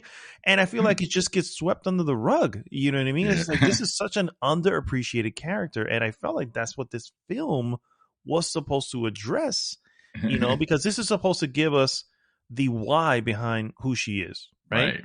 And it really doesn't feel like it. I feel like the why ends up being even more. The scene with them in the freaking table arguing like kids and all. It's like, oh God, stop it, guys, stop it. I see what you're doing here, but it's so obvious. It's like, now it's just becoming silly. You know what I mean? Yes. So anyway, I won't say anything else, sir. I'm glad you enjoyed it. I said my piece. I honestly, it was a good one. It's a 3.0 to me, man. Right. I apologize, but no, don't apologize. That's your take on it, bro. I will say I'm pretty sure I was surprised. I helped because again, expectation is a big thing. Expectations is a huge thing when it comes to watching or experiencing anything. And I will go into that and with some of the stuff that I recently been doing, but the lower the expectations are, it's only up from there. You know what I mean? It's like that's the whole deal. It's like you suddenly go, oh, this is this whatever. Gunpowder milkshake. You set it up to be this very average thing, and I was like, yeah, that was average, but it's not bad. It's like, all right. It's I mean, that was a little bit more middle of the ground, but when I come in, hot and heavy on it, like, man, this thing was a waste of 2 hours. That sets the bar very low. At that point, you're only looking up. So when we're Phantom Menacing it, or no, now the new one is when we are Rise of Skywalkering it. Yes, exactly. Holy shit! All right, sir. Yeah, I'm done with my long part as always. You go ahead and start. I'm just going to go to the door real quick to get a package that arrived. And, but I'll come in real quick. But don't interrupt. Please go. I'll be back. Well, in that case, I'll stick with the movies for now as to what I have been watching. I rewatched Gone in 60 Seconds. I actually made a post about it. We did it mostly because, at some point we were talking about stealing cars and stuff like that and whatever. And then the thought of the movie comes, man, let's watch something. I didn't want to watch something I needed to put my head into because we had already gone out. We were just getting back from a wedding. And so I didn't want to, sit and have to watch something I had to pay attention to. And so Gone in 60 Seconds is the movie we ended up throwing on, which is to me. That was funny. Really? Gone in 60 Seconds. I didn't realize that was funny. Yeah. oh shit. Okay. My bad. I figured since we're talking about a movie and you were walking away, I'll just start with what I've been watching. Okay. So we rewatched Gone in 60 Seconds, and that is it's a shame because it really doesn't have good scores and stuff like that. But I love that movie, dude. I love that movie. Ooh. Oh yeah, it is. I mean, it has the ending, has that weird whatever, but everything. Heist movies. You haven't seen it? Mm-mm. So I should put it on my list. That's what you said. Listen, this is a one of those rare good Nicolas Cage films. Listen, two words: pain and gain. Oh, whatever, bro. Whatever. Don't throw Pulp Fiction at me. There's a ridiculous list ahead of pain and gain, sir. For you, okay? It's like you want to compare lists. You give me pain and gain. How about I go by all the other ones I've suggested? It's like, where are we with those? Yeah, but the difference is I don't care about movies. Oh, you do. Whatever. Stop it. You just said you enjoy Black Widow, so that that completely throws that out the window. Anyway, Gone in 60 Seconds. Nicolas Cage stars as a retired car thief. We were talking about stealing cars. I don't know why, and then we just said let's just throw something on that I don't have to fucking proves my point. And so he's a retired car thief that kind of gets pulled back into do it because he needs to sort of help to save his brother's life, who's played by Giovanni Ribisi. Angelina Jolie is also in this. There's a lot of faces in here, and it's a 2000 movie. Came out in 2000, and so easily 21 years old. But anyway, it is really a lot of fun because it is a heist film. They're stealing cars. They have to do it in one night, and the movie kind of explains why that is. And the characters are just cool. It's funny. It does have some humor that is, at this point, movies probably won't have this humor. You know what I mean? It's like it's right on the cusp of going with certain things, and I'm like, I get it. It's a movie of its time. It is what it is. But it is a lot of fun. That's awesome. The music is great. That's one of the things I really like. The soundtrack of the film. Shit. And yeah, man, it's just one of Nick Cage's good ones. I mean, this is not. I've always wanted to watch this. Fucking Leaving Las Vegas, or not his Oscar nominated shit, but it's still a lot of fun. It's a movie that is a lot of fun, and it's action packed, and action packed in the sense that car chases and stuff like that. Yeah. Anyway, so I definitely recommend it. We just rewatched that yesterday. No movie I saw. The last movie I saw is actually been on my list for a long time. This is from 1996. This is a crazy ass movie because it's called Hard 8. And if you don't know what that term even comes, it's usually a term that's when you're playing dice.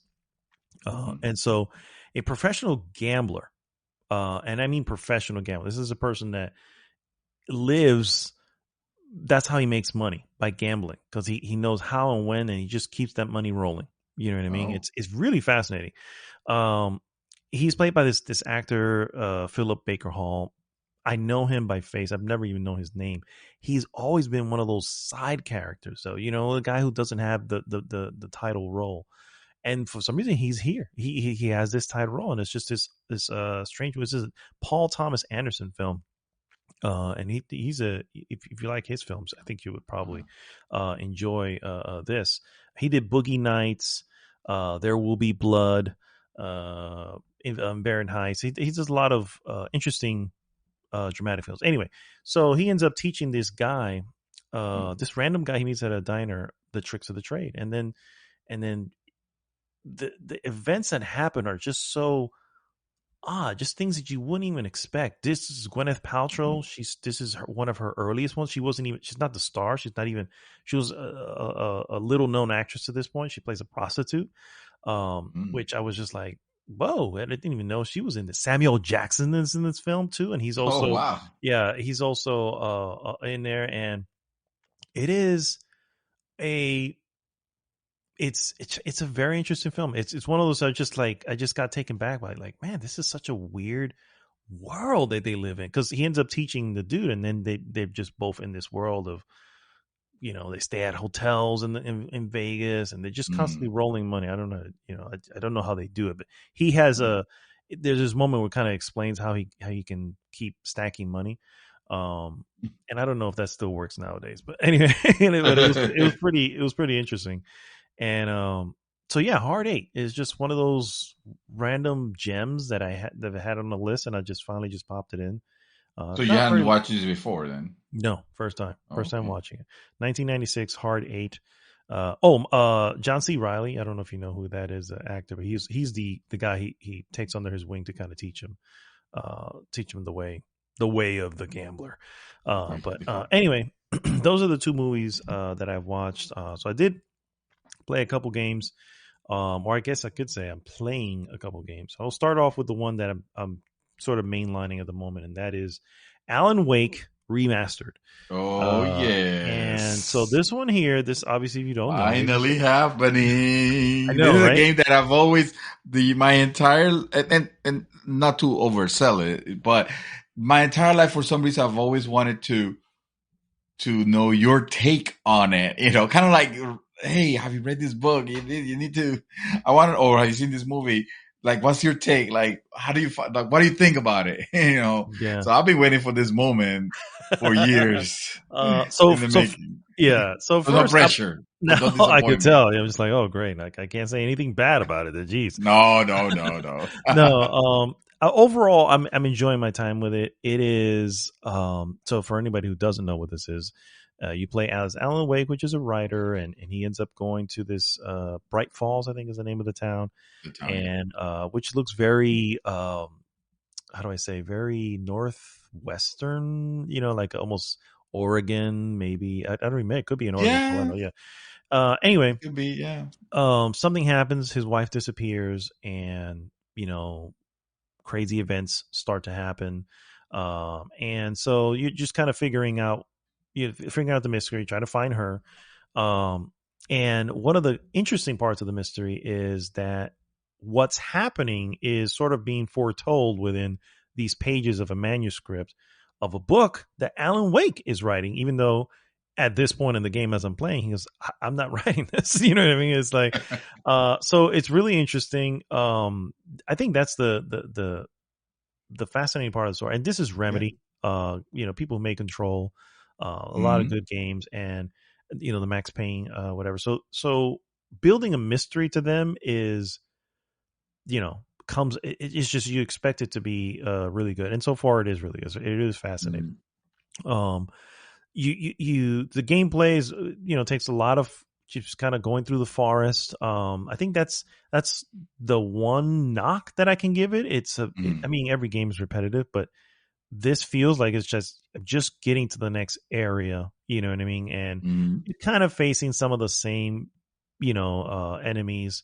Yeah. And the way you take them out, use your flashlight to try to get them to solidify, and then you can just sort of take them out with your gun and all that. And Yeah. It still maintains that the fact that it's a game of its it time. is a game of its time, yeah. So clearly, that's one. It does look good, visually.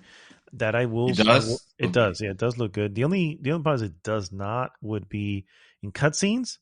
Uh-huh. Looks like I didn't really touch the cutscenes up, so it stutters. You know what I Yeah. mean? I'm just, oh Oh, yeah. I haven't heard of this stuttering. I heard. I thought it was. I thought you meant like the face animations, which used to be a thing on the original, but I think they might have touched up here. I don't know. I thought you were The gonna mention that. No, you can definitely tell that the frame rate is not the same. It plays Uh, at a solid. Obviously, the gameplay plays solid 60, and it works really well. But it's just the cutscenes, and it's not uh, horrible. It's just you can mm, tell that this for whatever reason they just chose not to optimize. I mean, it is what it is.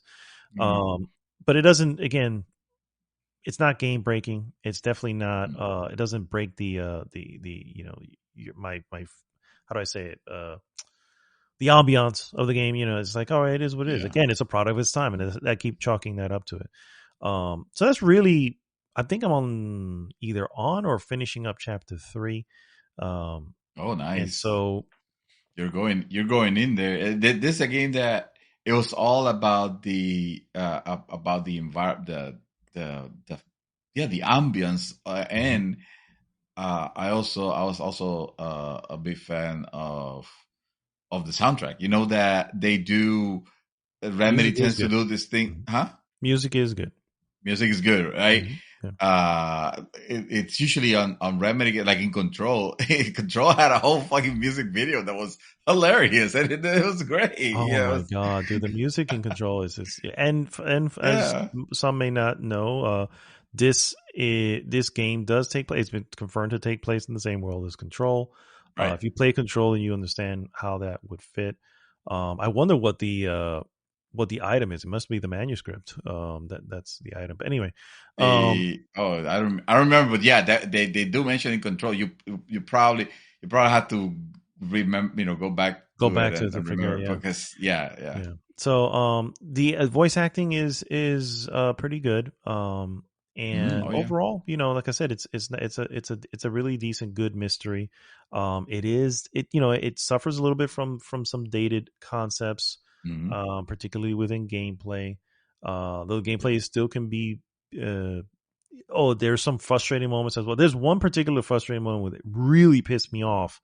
And there's a character, I won't say the name, but the character is helping you run through the forest and stuff like that, but he doesn't give me a gun, so I only have the flashlight. And I'm like, fucking hell. You know what I mean? It's like, I need give me the damn gun. You know what I mean? Because that's the thing. I can only flash, and that doesn't stop them in their tracks. You know what I mean? So I'm moving around and trying to dodge the way you dodge. And the camera, one of the interesting parts of it, and I think that's just standard with what goes on here, you're facing something, but you can't see or hear behind you. And then you Uh-huh. just kind of get knocked. You know what I mean? Something I feel like, could be sort of addressed. But it is what it is. And but overall, like I said, it's I'm enjoying it. I am enjoying it. I'm glad to hear that was exactly how I expected it to go. I would have been surprised. No, and I'm quite relieved also because that the only concern is like, what if he finds it too dated? Maybe he's not enjoying it that much, but I'm sure he'll still be grabbed by the story because I do remember it having a really interesting story. I mean, did it right? Yeah, like I kept putting it down because it's been a while. I mean, I played that game on the 360 when it came out. Yeah, yeah, exactly. 2000, right? I think it's 2000, 2001 or something like that. It came out. No, it was no, because 360. So it would have been like 2010, 2011. Yeah, 2010. Yeah. So it's, it is definitely, you can see it. You can see it in some of the choices. I don't understand the picking up of the thermoses. I don't know what the hell that's for. Hasn't even yeah, like I don't know if there's like occasionally these blinking thermoses. You pick it up and it's like a collecting. I don't know if you're supposed to collect maybe that's just a collect. Maybe that's a collectible because I don't remember anything game specific that had to do with thermoses. Yeah. So maybe that's just back in the day when collecting shit was a thing. Shit, yeah. It helps you maybe unlock stuff, like because there's some unlockable whatever, I guess, on the menus and all that. So, but anyway, I do remember absolutely loving the breakdown of the episodic breakdown because it was a perfect way to stop playing for the day if I needed to like jump into something else or it was time to go. It was great. It was like, okay, this episode is done. Yeah. And credits roll. Yep. And then I could go credits roll and then you go the next. So it's almost like recreating that feel of, this is like a Twilight-ish TV series, kind of like, or maybe not Twilight, but Twilight Zone. I mean, sorry, not Twilight, the fucking vampires. Oh, God. Twilight Zone. But that was another movie that was more closer comparison. Twin Peaks. Twin Peaks. There you go. Yeah. It was kind of nice, like a Twin Peaks, series kind of thing. The mysteries there, like every episode ends in like its proper episode cliffhanger, kind of thing. Exactly. So I love that. I wish you can tell that these guys are Remedy overall. You're just looking at their history, with Max Payne and everything else beforehand. Well, that's just what they love to do, man. They do, yeah. Quantum Break. That's another one that had. I feel like that went broken up in episodes. That went too far though, because that went very TV. Yeah, I mean, because you actually had to watch an episode. Did you have to? I think you had to watch an episode, something like that, which I'm okay with too. But depending on the length of the episode, obviously, if they're we're talking 45-minute episodes, like, well, shit, what the hell, you know what I mean? But it's cool for them to do. It's like they're marrying, to take those chances and to try those new things, and I'm cool with that, man. I'm always going to be cool with you trying something different. Shit. Let me tell you, I will not sit down. I'll obviously sit down playing, but I will stop and watch. Those TVs that have the show playing, and it's that now. That is definitely Twilight Zone. Yes, throw into the game. Yes, that is cool because inside the game. Yeah. That's actually pretty cool. And those episodes are and those are live action too, which what they love to do. They love to do live action. They're fascinating. I was like, man, I like those more than the ones that gave me control, where it was like those puppets that were kind of creepy. Like Control. Yeah. Well, Control had other things as well. Yeah, the puppets were annoying, and even when I replayed it, I just skipped them. But I did replay the other ones that were talking about the the doctor who was always talking about a new item or something like that. Oh yeah, those ones. No, but I mean like the ones that were meant to be like TV shows, the actual TV show. The mysteries on this one's like they're memorable and interesting and, you know, fucked up in their own ways. Like, it's cool because it's like their own episode of Twilight Zone inside the game. I love cool. that, man. It's pretty cool, and I do enjoy it. So, you know, more to come as far as when we, you know, how they wrap it up and all that. Yay! A game that I started only to really give it not give it a shot, but just because I was in between episodes actually, and the last episode had that frustrating moment that I was mentioning. I was like, that shit pissed me off. So let me just put this down for a second, and I went and started Battle Chasers Night War, which I get is not a great name of a game, but not. yeah, not at all. But it is what this basically is a it's you know, a Japanese RPG. It is JRPG is really what it is. The world is isometric. It's very 3D, which is actually pretty cool. I'm only very very early on. I just kind of did the intro part of it, just kind of getting the standing of it. But it was starting to get its hooks, and I was like, "Ooh, let me put this shit down because I'm not gonna fucking stop Alan Wake." But I can definitely say that this will be the next game that I'm gonna to jump into as soon as I'm done with Alan Wake. It is, you know, you got your party of 3, and you know, it's turn based battle system, and it's a beautiful looking game on top of that, and it has an interesting story. What I would say is what's kind of it does a little bit different than most RPGs is in most RPGs you start off as the person who discovers their destiny and goes on, and then along the way you meet up with, you know, characters and they join your party and all that stuff. This skips all of that. You are already on your quest with your crew. You know what I mean? And then the events of the game begin. Oh wow. So that really kind of, it's weird, but at the same time it fills you in as to what's going on, but it's like it cuts away a lot of that unnecessary putting together a party or meeting them and getting there. It's exactly. Like, You're trying to get them on your side. And I was like, no, party's already here. We're together. Let's go. And you have, of course, your rogue, you got your warrior, your heavy, and you got your mage, sorcerer and all that. And I say them, that's a very loose way of because while they some way do look their part, they are not your typical thing that you're expecting. So no, it looks very not steampunk. That's not the right term for it, but it does look like it's trying to mix it's got a little medieval steampunk technology. I can definitely agree with that. It's got a little steampunk, right? But cutscenes are done in, you know, very anime, not where it shows the faces or where it puts the characters silhouette, you know, together and they talk, you know, and they have It is mostly voice acted, which I really like. Your occasional stuff on the field will just be in text, but cutscenes and major conversations are all completely voice acted. Oh, man, this is my jam right here. Yeah, I'm just like, and I have not played. You know, I think the last one I played was Chris Tales, which was a little bit of this one. I never even finished. I was expecting, like I was really what do you say? I was really anticipating that game.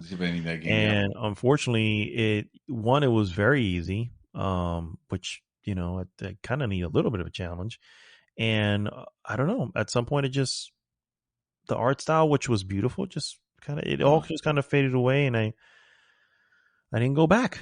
You know what I mean? It was just not there. It was not holding it, huh? Yeah, and that one there, I'd say I put a good 20 hours into it. And it's not even that long. I probably was only 5 hours away from finishing it, but I just didn't feel like going any further. And that was back in July, I think it came out. So I haven't really tackled anything else that's along those. That was another reason I wanted Chris Tales, because I was like, I want to get into a nice, you know, JRPG style game. You know what I mean? With your turn base and your party management, your item management, and I want to get into one of those. You know what I mean? But I also don't want to get into one of those that are going to be 140 hours. You know what I mean? So it's like, how do I find one that's good? And yeah, I stumbled upon this. This is like a rare gem that someone mentioned, and it's something I was either listening to or reading.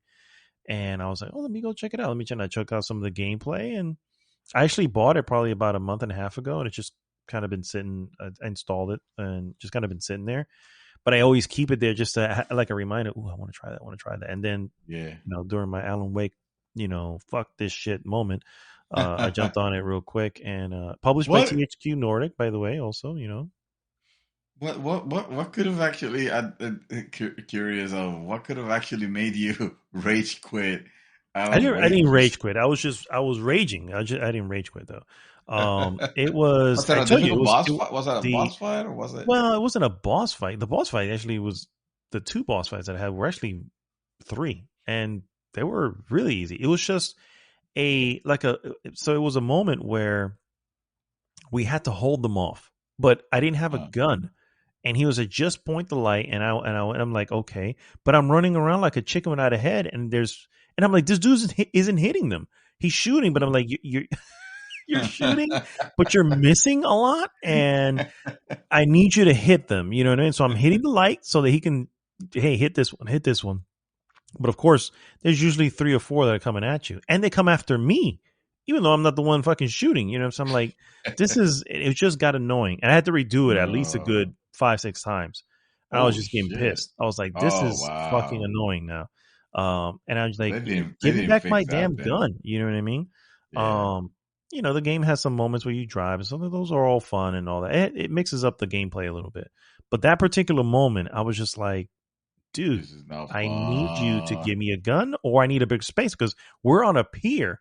I don't have a lot of space to run around on either. You know what I mean? So, anyway, that's the reason. That's really what it was. It was just a bottleneck moment where I was just like, this is now frustrating me, and I need to hurry up and move on from it, because I was getting pissed off. But anyway, fun fact: Jesper Kid. Do you know that name? Jesper Kid. I don't remember. Jesper Kid did some of the music, or a lot of music in games. One specific series, the Hitman series. I did a lot in the older ones, and he's also done the music in Battle Chasers. So nice. Wow. Okay. So a little fun fact: he is the composer on that one. So, check out when you get a chance, check out the trailer with sound on, so you can kind of hear some of the music in the background. But because I was playing video of an IGN review, but on the with the sound off, because I need to hear you. But I wanted to see, to remind myself if this was the same one that ACG had reviewed. And yes, it is. Yeah, it is one. It. Okay. Yeah, it is definitely, and it looks great. I was like, yeah, this one might be calling me for around the time that you start playing it. I might have to jump in on this. But shit, I still have Berseria. I mean, not Berseria. Tales of Arise. Warivia. Yes. Yeah. I hear you. I know it, and that's what I'm saying. It's just like I know I wanna jump in on this one, and but I'll finish Alan Wake first, and then I'll dive in. I can't wait to dive into this one. So, but anyway, that's all I've been doing.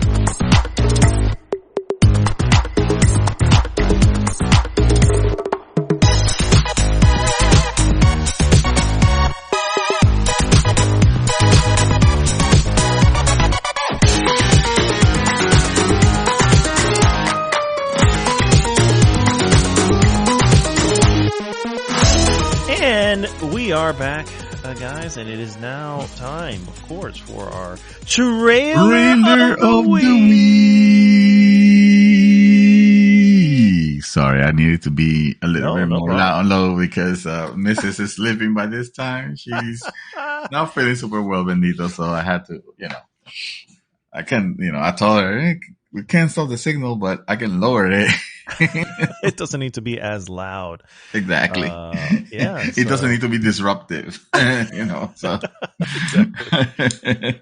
Our trailer of the week, guys. If you don't know, DC Fandom has recently happened over this weekend. We are recording this on Saturday for the record. And of course, today was day one of said fandom, and they dropped the first official trailer of The Batman. The Batman. The Vengeance. I hate that line for the record. It has been so dumb. Yeah, it's overdone. I just don't say nothing. You know how much cooler that is? Say nothing. I don't care. Fun fact about The Dark Knight Rises, there was a line in there where I was just like, oh, lo dañó todo. Spoilers for Dark Knight Rises, but this is at the end where he's about to fight Bane for the second time. Now that they've let go all the police, and now the police and everybody fighting in the streets and all that. And he goes, "So you've come back to save your city," whatever the hell this guy fucking does. Spot on. Oh, well, thank you.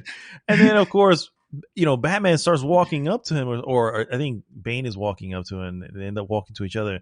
And Batman has to stop and go, "No, I'm here to stop you." And I'm like, dude, don't say nothing. Just go up and hit him, bro. That is so much more cooler than that stupid line you just said. So it was like, come on.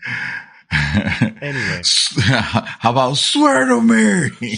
That was actually pretty cool. That was actually a good line. But anyway, moving on from that, The Batman, obviously starring Twilight's very own. Just stop calling him Twilight, right? He has proven himself already in other films. All right, for the record, I do like the Twilight movies. Fuck y'all. I don't care what you think. I don't mind them, but I will never need to watch them ever again. No. That's where I'm at with it. Anyway, no, you're right. Robert Pattinson has, done, many good works since then. And anyway, so The Batman, starring Robert Pattinson. We saw Zoe Kravitz, who's obviously going to play Catwoman. Is that? Yes, go ahead. We know. What's the question? No, I was going to ask you. Isn't that the girl that I was saying that from In the Heights? No, that's not her. No, she's playing Batgirl. She's playing Batgirl. Gotcha. And I don't even know where. I think she'll be playing that on one of the series. Oh, that series, yeah. No, this is Zoe Kravitz, daughter of Lenny Kravitz. Gotcha. And she's playing Catwoman, and we know the Riddler's in it. We saw that the Penguin's in it as well. I didn't see Penguin. Yeah, you did. He's well, you saw him. You probably didn't realize that was supposed to be him. I probably didn't realize. Like, how did you? Or do you have to look like it? He looks that he has that look to have that. He's he's kind of a bigger. I need to rewatch the trailer because I completely missed that. If I'm not mistaken, he's also the one in the car. It don't make sense. They were giving me too much airtime of a trailer means this person is important, or something hilarious is going to happen to this person.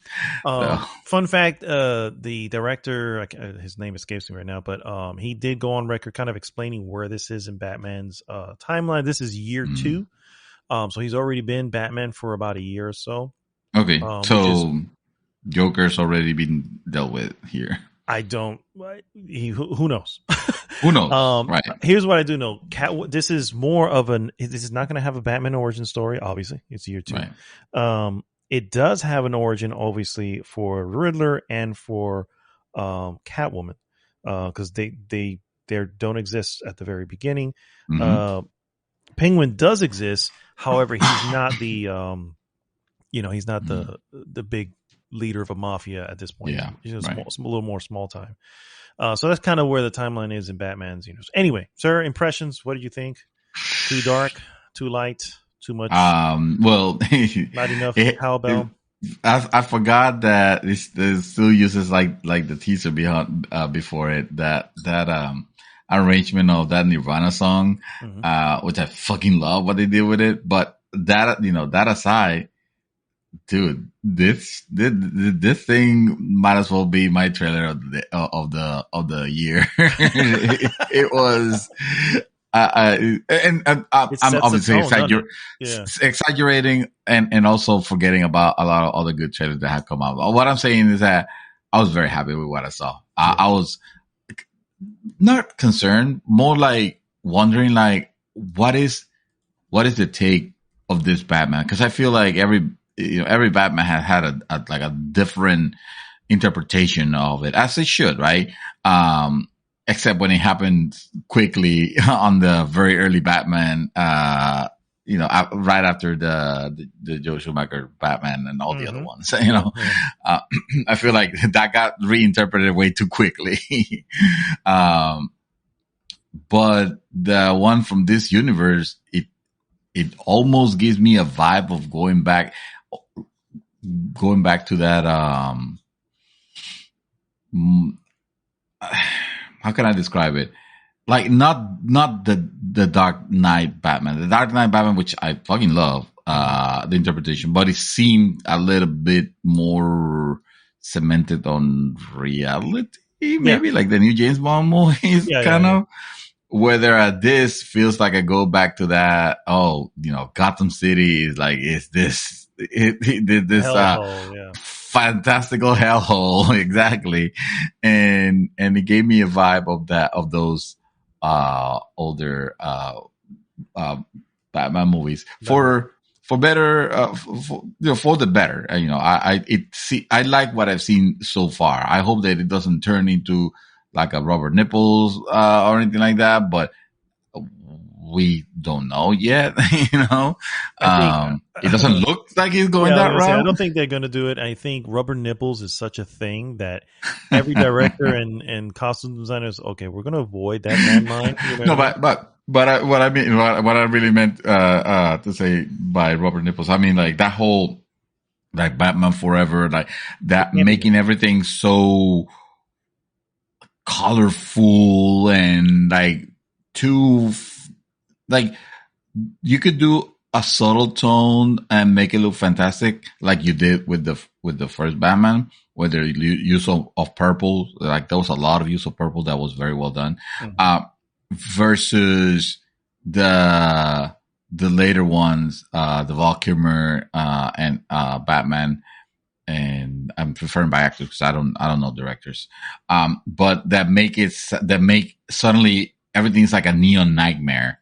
Yeah. It's like, it's ridiculous. And then, and it's just a city, like, this city doesn't exist. The Batman still not exist. I mean, no, exactly. This city will not exist. Electricity in the world for this city to exist. Yeah. Yeah. So. It's kind of pointless and ridiculous. So it sets its tone very well. It looks like, I would love for it to commit to like a darker Batman. Of course, it can't do that, right? Because it still needs to. I mean, you will think so, but they would. The one thing I can say about DC and WB, really, because that's who owns DC, is they don't have. I mean, look, they just did Suicide Squad, and that shit was graphic as all get out. You know what I mean? Of course, right? True. But, so I don't think he's going to suddenly start killing folks, because that would obviously go against whatever. But like matured brutally, and I think the first trailer kind of proved, he's either really pissed off at something in this moment, you know what I mean, or he's just like this normally. It looks like something's occurring that's leading him to go, obviously my methods need to step up a little bit, and that obviously can lead to some bad things. I look at there's a scene where Jeffrey Wright is in there. I think he plays the because he's holding a gun, so I would assume he plays the new commissioner in this, and he looks a little taken back by what he's seeing. I don't know if it's what Batman did. The way the trailer's cut, it was Batman beating, like you see from the corner, you see he's beating somebody. Even Selena Kyle is like, whoa, what the hell's wrong with you? You know what I mean? You're kind of losing it, pal. Yeah. Calm down, bro. It's fine. He's out. He's already out. I think he got the mess. Yes. I hope it doesn't go too over the top, because the other scene was like he just beating this dude down. I was just like, oh, that's crazy. And then now we're seeing at another spot. I'm like, is that just his thing? Is that what he's just going to do throughout the film? If he ends up making it too emo, then they risk like it wouldn't match with the character of Bruce Wayne, because Bruce Wayne I mean, correct me if I'm wrong, but I've always seen Bruce Wayne as kind of like a playboy kind of. Well, there are versions of it. Versions, yeah, you're right. You're right. The main issue with, I think, so again, remember this is year 2, so now he's still getting used to living those two lives, and the big issue with living those two lives is that, well, you're up at night and then you're up during the day because you got to be at a board meeting, and that tends to spill into each other. What I always loved about Batman, and there was a thing that I posted or shared at some point. I don't remember anybody responded to it. I didn't go back to it, but it was like, if you had the opportunity to be Batman or be Iron Man, who would you want to be? And the reality is, as much as I love Batman, I would pick Iron Man, because like, if I'm going to put my shoes into it, Iron Man is not as a tortured character as Batman is. You know what I mean? Yeah. First, he lost his parents brutally, and he's haunted by that. He's basically, a functional, without being the killer, just one step. Like, the moment he kills someone, he's now a serial killer. You know what I'm saying? That's the difference. Everything before that always points to him being just really dysfunctional, a type of person who would not function in the real world. And that was always fascinating to me. That version of it's always been fascinating to me. And it spills into the Bruce Wayne version, where he doesn't care about it, because now Batman really is the persona and Bruce Wayne is really the mask. You know what I mean? And that's the version of it that I always found fascinating. And I'm not sure if they're going here, but if they do, that I'm all in on that. Now, emo, I hear you, because that's the first thing we said when we first saw it, because he takes the mask off. Obviously, there's always paint that they tend to put around their eyes. That's just a common superhero thing at this point, but it looks a little. Oh, he has to for the appearance, Yeah. Otherwise, it'll be silly to his eyes normal. Yeah. Yeah. So anyway, I agree. It is very exciting.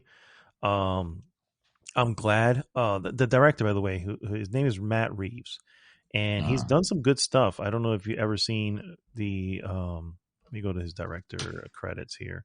Yeah. He's done. Come on, give me the director. War, the Planet of the Apes series, the most recent Planet of the Apes series.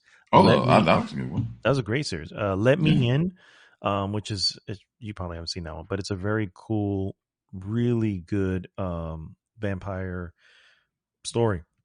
Something you haven't seen before, and I don't want to spoil it either. You could just watch Let Me In. But anyway, and Cloverfield, I think, is the one that put him on the map. If this was his first film. Oh, that's Cloverfield. Okay. He did first Cloverfield, yeah. So anyway, overall, I think it's in good hands. Obviously, the big issue with DC is the fact that WB likes to put their mitts on shit. And it's like, look, let the fucking talent do what they do. You know what I mean? So hopefully that's the case here. But yeah, man, this trailer looks freaking badass. Yes, he looks awesome. Yeah, this is definitely. There's no doubt this will not have been our trailer of the week, with with at least a strong contender, but we're gonna leave the mystery there. We need to continue. Yeah, exactly. All right, guys. So I'm gonna move into our useless news, and I'm actually gonna keep it on DC fandom. Just kind of go over some of their big announcements and stories and reveals. Obviously, Batman, the new trailer, it was probably the biggest. Yeah, boy. Beyond that, they did have a teaser for Flash, the movie, and it teases some. Teaser. It's a teaser. Yeah, it's very little, not much there. Even the character who plays Flash, even the actor, he even goes, "There's not much here." Ezra Miller. And I'm like, oh gosh, well, thanks. Let him set it again, setting the expectation. Exactly. I am ready for a good take on a Flash movie. Something, because the way I've seen it seems to have some good stories from the comics. I seem to have some good stories that they can, that they can learn from. And it looks like that's what they're going to do with this one, at least from a comic that I do own. Yeah, I will admit the Flash. This is the same actor who's playing Flash in the. I like this actor as Flash also. Yeah, but I would definitely say that the Snyder cut, Ezra Miller was really good. I mean, he was light years ahead of the other version of Justice League.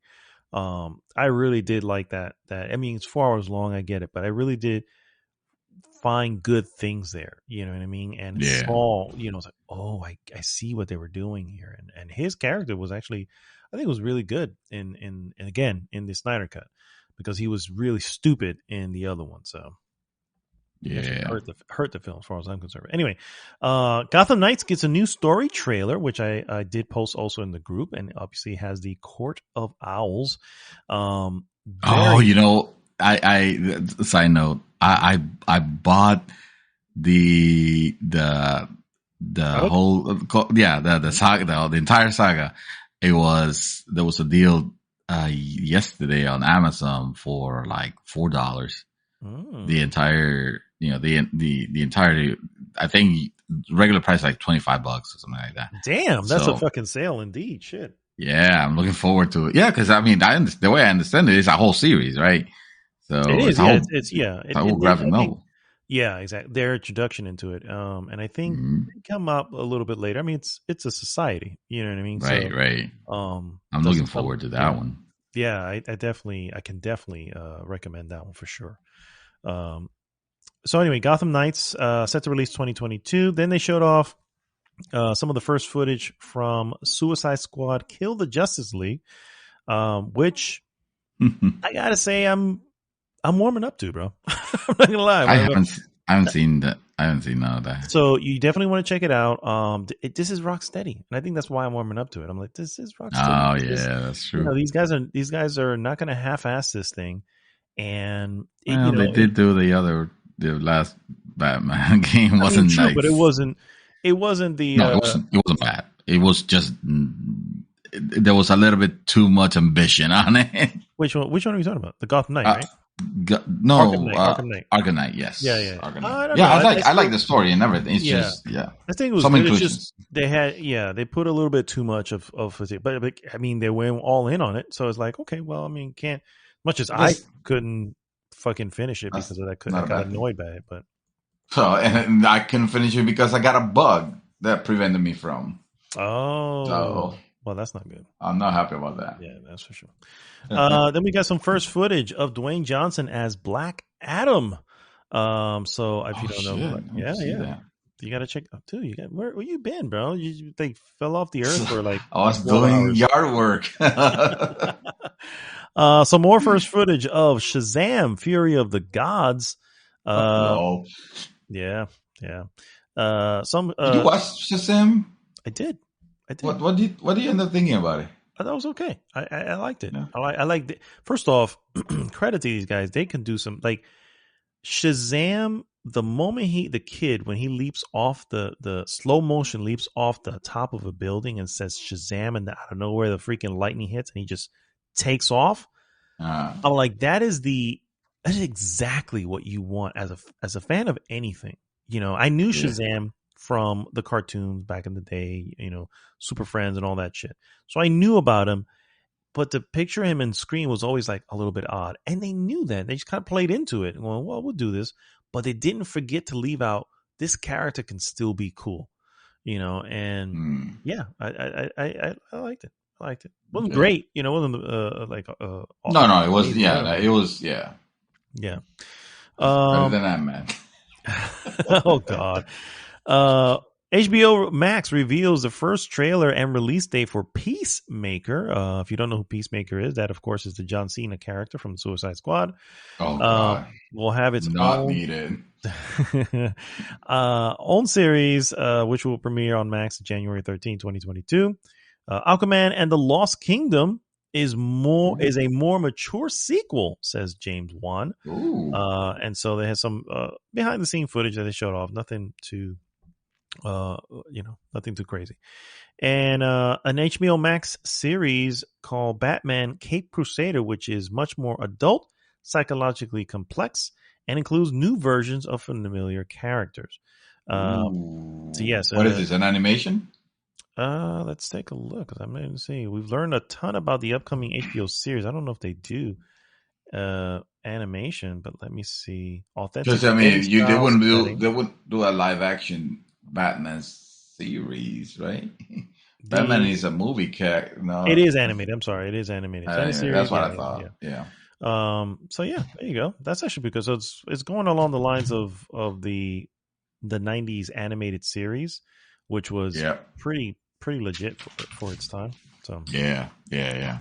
And from there, they announced a slew of animated series, movies that's going to be coming, which I'm not going to get into. Some more information on Batgirl. There's a live action, but yeah. So they showed off some story details and showed off the suit for this is Batgirl. So this could be the one you're referring to from In the Heights. Oh yeah, I forgot the name of the actors, but yeah. Blue Beetle movie was also announced. Nice. DC animated Catwoman Hunted gets a trailer. I saw the trailer. It's not very good. Netflix, The Sandman, first look at Game of Thrones Gwendolyn Christie as Lucifer. DC League of Super Pets official preview. It's also getting a game. And Stargirl got a sneak peek into season 2. And that's pretty much about it. From there, it's a lot of little tiny things that I'm just going to skip because none of that's important. So. Something to do with comics. Something to do with DC comics and cartoons. Yes. Well, I'm gonna keep it on the superhero vibe here, but I'm gonna jump to the other side, to the other heroes, and bring it to this piece of news that says that Tom Holland says No Way Home is the end of Marvel's Spider-Man trilogy. The next Spider-Man movie comes out in December, and it might just be the last one for a while, according to Tom Holland. The quote says, "We're all treating No Way Home as the end of the franchise, let's say," Holland tells Entertainment Weekly. "I think if we were lucky enough to dive into these characters again, you'll be seeing a very different version. It will no longer be the Homecoming trilogy." See, that's what I'm thinking. And calling it a Homecoming trilogy is like you were saying. It's like this. They're closing up with this one, and it seems like this is looks like I was saying, a handoff back to Sony to do whatever the hell you want. We will give it some time to try to build something different and tonally change the films. Makes sense. They wouldn't make it about a high school kid anymore. Now he's in college, the college years. No, I'm kidding. Let me see. Let me see. I left. I don't know where I left. Okay. Like I was saying, we will give it time to try to be something different and totally change the films. Yes. Whether that happens or not, I do not know. But we were definitely treating No Way Home like it was coming to an end, and it felt like it. End quote. Now, this doesn't necessarily mean that Holland's take on Spider-Man is leaving the MCU, but it does appear that solo Spider-Man projects will be on pause for a little. There is certainly a chance that the character could be revisited later on in his narrative, when he's less a teenager hero and more of an established Avenger. Spider-Man could also take on a bigger role in Avenger projects or simply show up in other movies. Tom Holland takes on the web slinger, first debuted in Captain America Civil War as Iron Man's protege. You guys know already about that. So yeah. Sorry, I'm really losing my voice, bro. I can tell. Got that rasp going. It is, yeah. Except that now I'm forcing it to make it. Otherwise, it's just gonna come like this. So yeah, the fact that this is that's almost it's like I didn't read the piece of news when we were talking about it, and you like nailed it when you say, yeah, this is this is probably the end. You know, Yeah. Feels like that. It feels like that. Yeah, that's So the much way they're so, it treating feels it. like they like. I don't know if they would or whatever, but it almost feels like there may be something serious that happens to the character. You know what I mean? Where it's like, oh wow, you know what I mean? Because it's one of those things. If the character still exists, they can still be used. And Well, that's I'm thinking. I mean, like you mean like maybe this will be a. You know what? It will be a good idea if they were to treat it like that. Although I doubt it. This will be a nice opportunity to introduce Miles Morales, maybe. yeah, And then Tom Holland will totally be right. This will be like the last of of his interpretation of Spider-Man, because now it's Mr. Morales. But to be honest with you, it just strikes me more as some contract BS. And okay, it's just we're gonna end it here, because it makes sense also to end it here. I don't, like we were discussing before on the last podcast. We don't want to continue. We don't necessarily need to continue revisiting, teenage Spider-Man. It could just. And the character, the actor, obviously, he's not a kid anymore. No, even though it sounds soon like enough, soon enough, it's gonna be like he's gonna be the perfect role for the character that he is meant to play, which is just, hey, this is Spider-Man, no longer a protege, no longer a wide-eyed, kid from Brooklyn. This is actually gonna be like, okay, he is. He's a man of responsibilities, because that's what comes with great power. Yeah. Wow. Well done, sir. Well done. Thank you. I feel like I should stop talking. That was too perfect. My next one here is a quick twofer, and first and foremost, Metroid Dread has enjoyed a strong debut in the UK. I know it's the UK, but it tends to extrapolate to other places. But anyway, I'm reading this from VGC. The latest box game sales chart has indicated. That's according to GfK sales data, which was seen early by GameIndustry.biz Christopher Dring. According to Dring, even without including digital downloads, Dread is the biggest launch of the franchise in UK history, beating Metroid Prime 3 Corruption on the Wii. There has been an update. Turns out it was actually just short of 1,000 units physical. However, with digital, it definitely set a new record. Dread has sold 3.5 times more copies at launch than the last 2D Metroid game, which is Metroid Samus Returns, which launched on the 3DS back in 2017. Metroid is a smaller franchise for Nintendo, Dring wrote.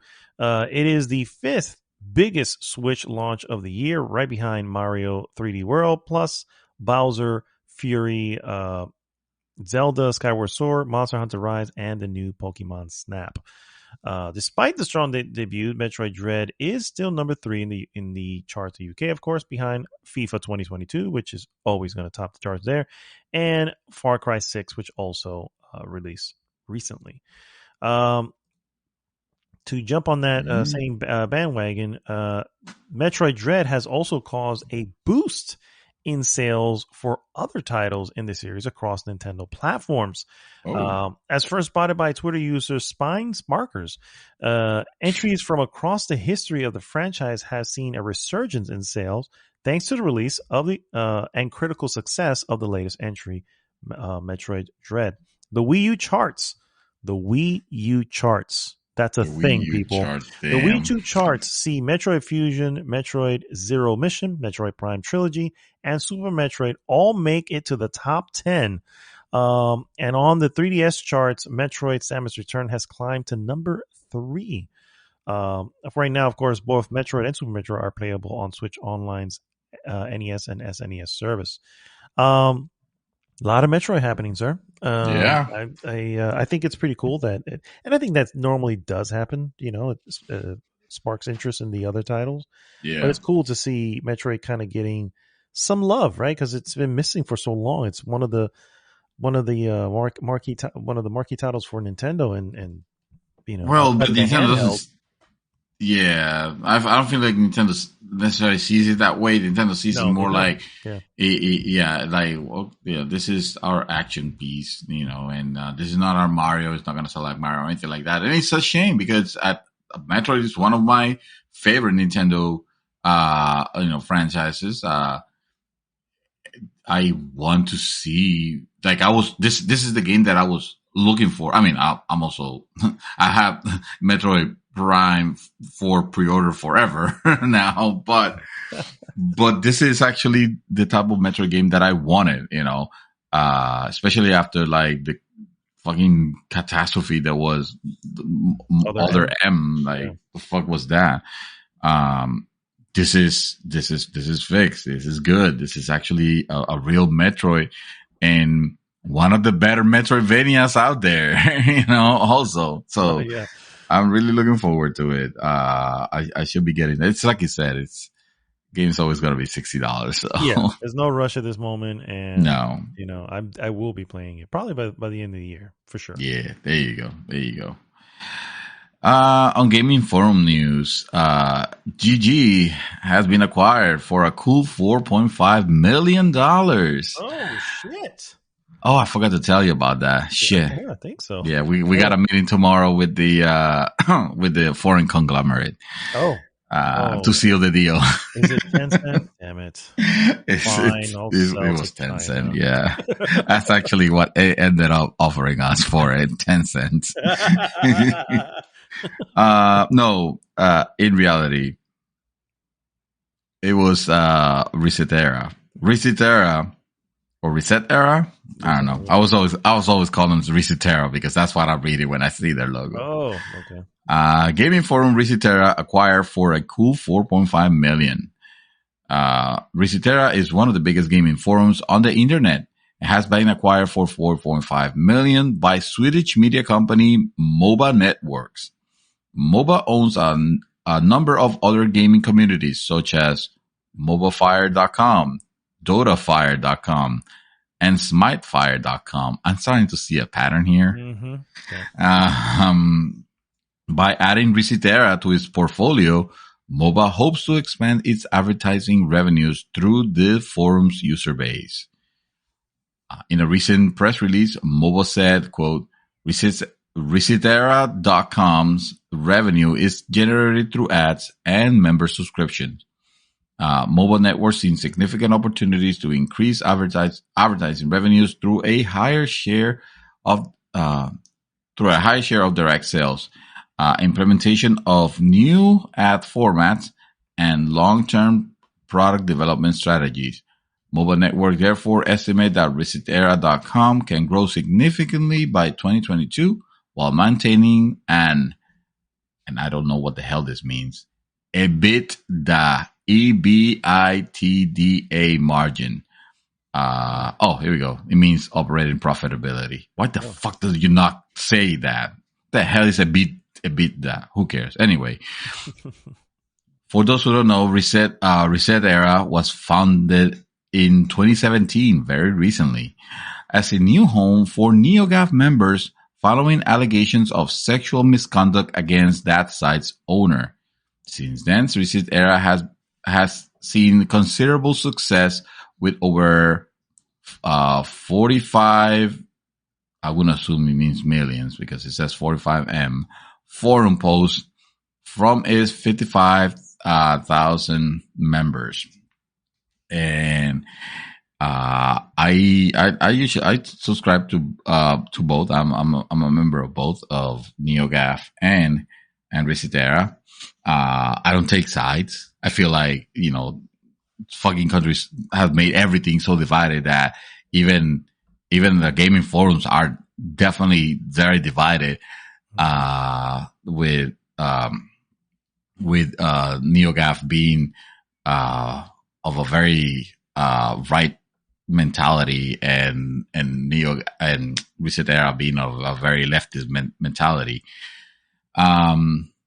Recently, NeoGAF had its politics forum nuked, completely closed and disappeared, and you can no longer discuss politics in at NeoGAF, which I thought it was a good move. Mm-hmm. You know, NeoGAF was like the original gaming forum that I used to get. That we used to actually get a lot of pieces of news. A lot of news broke on that because I feel like it was an area of not just gamers but also developers. Yeah, like internal. Yeah, there was a lot of internal people that will post there.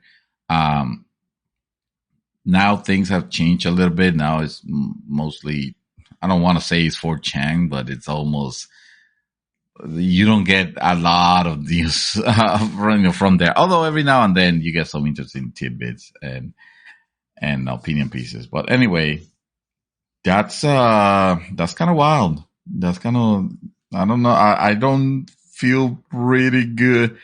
I mean, I feel good for obviously for the creators of it, because now, they're obviously banking, but the future of Reset Era, especially the way this company seems to already be strategizing, like, new ways to, new advertising, schemes and stuff like that. It's like, I might just have to go back full member of NeoGAF. This is just gonna change into like I don't know. Like I hate ads and anything that seems too destructive. I understand why they're needed, but if it's just gonna become way too disruptive, then I'm just gonna block them, or straight out no go to the website. Yeah. Which is fucking annoying. Yeah. Some of them can be really, really fucking obnoxious, but hey, I can do. I understand that you can also now, YouTube. Like I pay for not to not have the fucking ad rolls, on it. Oh yeah, they got me too. I told you, they gave me like, I want to say it was like 3 months for free. Yes, yeah, enough to get you. There's no that you can't fathom going back. Yeah, and it's every time to see it now, because my wife will play something on her thing. She's like, "Hold on, I'm waiting for a trailer. I'm waiting for a commercial to pass." I'm like, "No, we're watching on my phone." Yeah, yeah. Let's bring it up. My wife just saying, my wife's been using YouTube lately a lot for her studies, and she's like, "Can I use your account?" I'm like, "Yeah, honey, of course, just go for it." Yeah, because they don't have. It takes time away. You know what I mean? It's just like, but at the same time, it's shit that YouTube doesn't offer share, at least share with the family. But no, they want you to spend the price of another subscription to have another person join. It's like, you don't have family plans, motherfuckers. Like, they don't need to, bro. It's Google, man. They don't need to. They don't need to, yeah. My next piece, guys. Housemarque is seemingly preparing a large game update for Returnal. What? I didn't hear this. Reliable PlayStation patch tracker, PlayStation Game Size, a 6 gigabyte update was recently uploaded to Sony servers for the development version of the game. For the record, I'm reading this off of VGC again. Because standard users can access the version, it's not clear what the patch contains. However, its large size does suggest it could potentially add new features, including a much requested save option. Housemarque said in May that it hadn't yet decided how to best resolve the game's criticized lack of save options, with the issue said to be complicated by different players having different expectations. As a roguelike, PlayStation 5 exclusive does not allow players to save their progress during the gameplay, as the risk-reward dynamic, which upon death sees players sent back to the beginning with virtually none of their items, is considered a key part of the genre. Shortly after Returnal's release, however, the Finnish studio acknowledged the criticism from the fans over the issue, with some complaining that the gameplay sessions can be too long, sometimes several hours, and there's no means to stop and save outside of keeping the PlayStation console on sleep mode. An interview with Axios Gaming the marketing director Mikhail Havadi said Housemarque was considering how to resolve the issue. We understand that there's some systems in place that are currently a hindering factor. That he added. He said, adding that the development intent was to get players into a focused, hardcore mindset when playing the game, but the feedback has been heard. Housemarque has decided what the next steps are. He's added, but currently we just don't know exactly what it is. So it's very difficult to announce anything because there's a lot of different people looking for a lot of different things. I personally never found it an issue, but I get it. You know what I mean? Those things can be long. You know what I mean? Especially if you're someone who wants to hit every area up, right? Because there's ways of just you get to an area. I just need to get to this one spot to move on to the next biome. Particularly if you're looking for that completion run, you know. But if you're one of those who just wants to, you know, do the whole thing, it's like that can easily be a good maybe 2 hour, 3 hour. You know what I mean? If you go from all 6 biomes. So I get it. But of course they haven't said anything yet. But what else could it be? You know what I mean? And the story is pretty much locked in place. So unless a 6th biome. Yeah. You mean a 7th biome? Yes. I didn't get that far, so don't laugh at me. Speaking about disgrace, and this one I feel like you probably have better input on, but disgraced Raiders head coach is getting kicked out of Madden 2. Mm-hmm. EA Sports will replace name here Jon Gruden. Jon Gruden, yeah. Oh, there you go. I got it. With a generic character and name. LOL. Wow. The disgrace. It's going to be called the disgraced coach. NFL players who get kicked off their teams for bad acts are taken out of Madden NFL video game somewhat routinely. The game maintains an official roster for ranked competition, and it reflects who is active and who isn't in the real world. But it appears to be a first. In what appears to be a first, EA Sport is yanking a coach of its virtual sideline.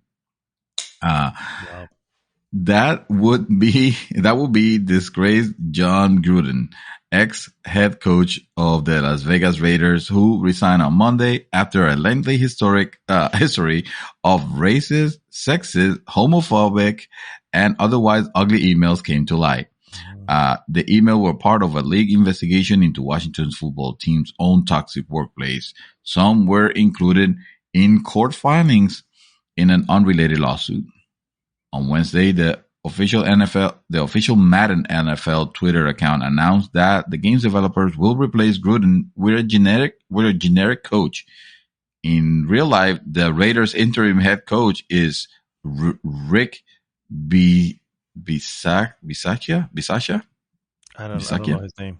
I don't know. All right. I can't. He is. It's a name that's very difficult to pronounce. So don't beat yourself on that one.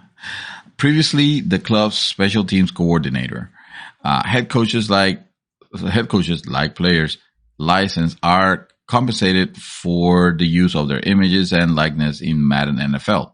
A notable exception is New England's Bill Belichick, who doesn't want to be in the game. Wow, freaking hater. Coordinators and assistant coaches currently appears in name only. So if Bisaccia serves as the Raiders coach for the remainder of the season, EA Sports will have to build a character model in addition to getting his permission. Gruden's removal probably won't affect career modes already in progress or those that started at a point where he was on the roster. This is Polygon, have reached out to EA Sports to clarify more on this. And then it goes, athletes who have been suspended for alleged criminal activity or serious misbehavior have been removed from Madden games altogether before, although they still remain part of the career save file started before the player was patched out. In 2014, when Ray Rice, then a Baltimore Ravens running back, was suspended indefinitely after an incident in which he was seen on a security video punching his then fiancée in the head. EA Sport removed him from the Madden NFL Ultimate Team library of players too. NFL players, just a bunch of like very nice fellas and individual. God bless their hearts. No. That was a big. I didn't know that they patched him out of that. That was a big. They removed him here from because he used to be the Tampa Bay coach, and he took them to the Super Bowl in 01, 02, something like that. They removed his name from the Ring of Honor and everything. Just completely gone. Yeah. Completely removed. Completely gone. My last piece, guys, it's just really a quick hit. There's this series, you may have heard of it. Squid Game is a bona fide global hit, and Netflix is releasing the numbers. I have not seen it yet. On Twitter, Netflix said the South Korean survival drama has officially reached 111 million people, making it the biggest launch ever for a streaming service. Netflix co-CEO, Ted Sarandos, said last month that Squid Game was already on track to become Netflix's biggest show ever, and these latest figures seem to support his claim. Just know, however, that Netflix historically counts its views as any Netflix account that watches at least 2 minutes of a series within the first 28 days of release. The last time Netflix reported data, Bridgerton Season 1 took the top spot with 82 million accounts tuning in. My account was unfortunately one of those. Squid Game E111 has smashed that total. Other shows on the top 10 that Squid Game has surpassed include The Witcher, Tiger King, Stranger Things, and more. What? Yeah. What the hell? I need to watch. Did you? I have not, but it's on my list to watch. I just don't know. It's one of those things when it becomes too popular, it almost deters me. Skeptical. Yeah, it almost becomes like, why? Yes, I know. It's general hatred towards humans. I know. I suffer from it too. But yeah, I do know what it's about. It's a game show that essentially you can die if you don't fucking survive, but you can also make a lot of money if you do. And it takes place in Korea. It is dubbed, so you can watch it in English, English and all that. But you probably have noticed some weird images here and there with these people in weird colored jumpsuits that have a mask that looks like has a black mask with a triangle or something like that. I'm sure you pass along images of that at some point. That's what apparently that's the hot Halloween outfit for this year too. By the way. Oh geez, come on, guys, get original for crying out loud! Come on. That's this year's Harley Quinn. Harley Quinn, thank you. We were thinking it. All right, sir. I don't know what to do here in the next one, but I have no voice for the rest. So,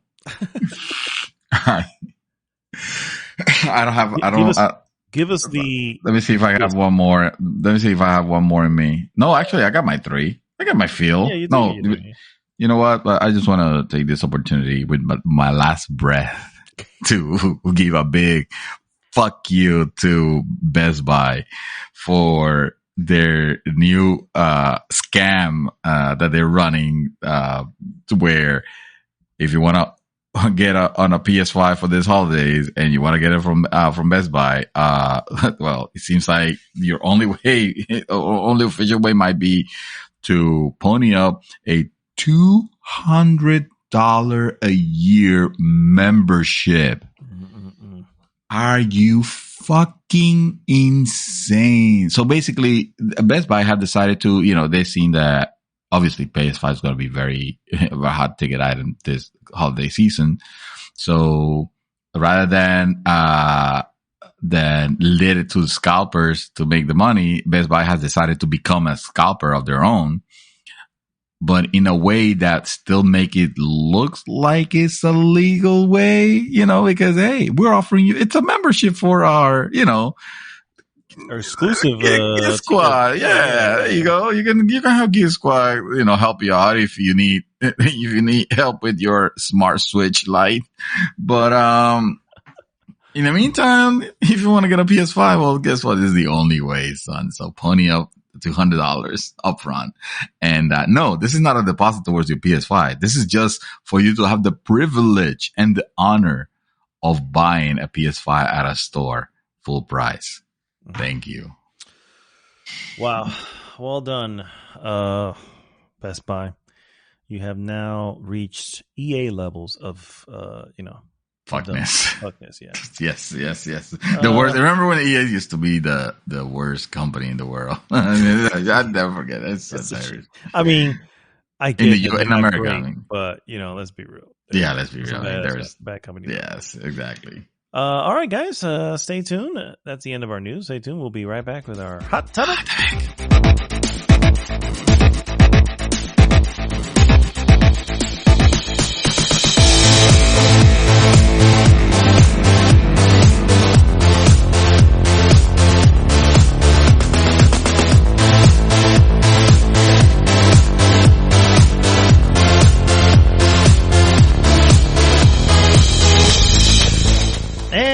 We are back, and it is now time for our hot topic of the week.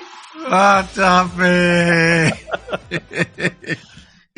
Hell, guys! If you only understood that we have had 2 weeks of some of the most utterly annoying disasters that just happened, but we're you know what? We're still here. We're still here. We're still bringing you the signal, and that's what the Dark Knight would have wanted us to do. I'm not talking about the devil. I'm talking about Batman. Oh my god. The hot topic of the week, guys, as you probably don't know because we not mentioned it earlier in the show, we are ranking all the Batman live action films, starting with 1989 because we're not really going back any further than that, and including Justice League and Batman vs Superman. None of the animations, none of the comic books, none of the other stuff. We're just going to stick to the live action films. We have 10 total, believe it or not, a nice even 10. Although we maybe jerry rigged it a little bit to make it 10, but it makes sense as we. You made me add one that I was not willing to add, but I was not willing to accept its existence because to me it was the beta version of that movie. But you brought up a good point, which is no, that movie was released. So it was released. Yeah, it was. You can't judge it by the remaster. You gotta include the original. So yeah, you can judge the remaster on its own. But you also gotta do the other one. Yeah. So I guess I have to.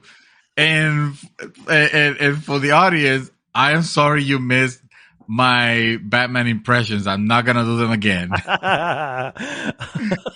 That's my bad, guys. For some reason, I thought we were recording, and we were already halfway through the list. I think by the time I realized it, and that's my bad.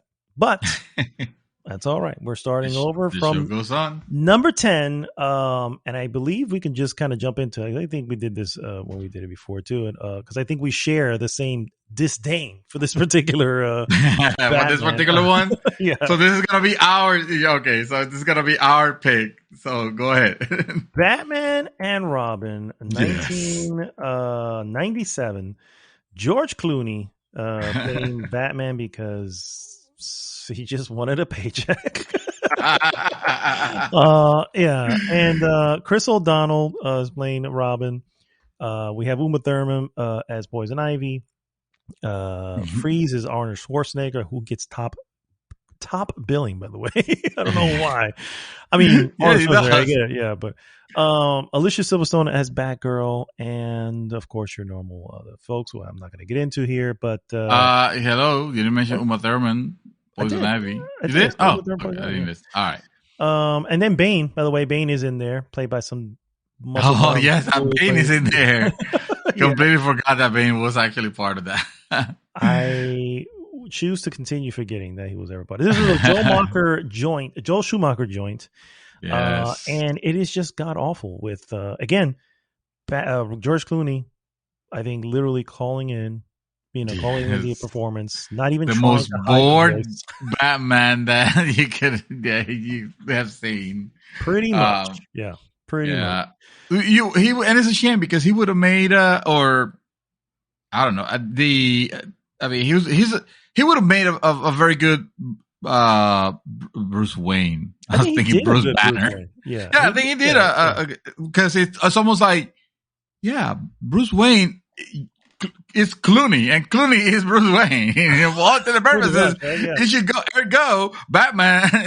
George Clooney should be Batman, except that he wasn't. He screwed it up badly on that one, and the whole thing just felt very.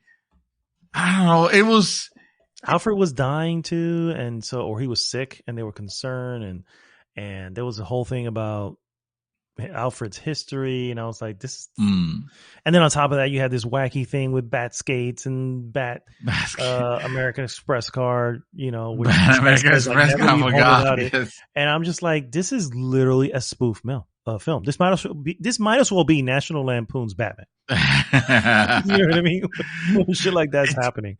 I don't like the Schumacher versions of this movie, and we're gonna go into the next one also of his that is also not one of my favorites because of the like crazy use of neon colors on these movies. It's insane. It makes it a like a nightmare city to live in, a neon nightmare. Yeah, but you can't even blame the villains for that, right? That's like someone in the Parks and Recreation Department is the one who's blamed for it. It's like, why do you have neon lights everywhere? What the hell are you doing? No, the whole movie was stylized like that, to where like I get it. You're probably trying to go for the very comic booky look of it, kind of like.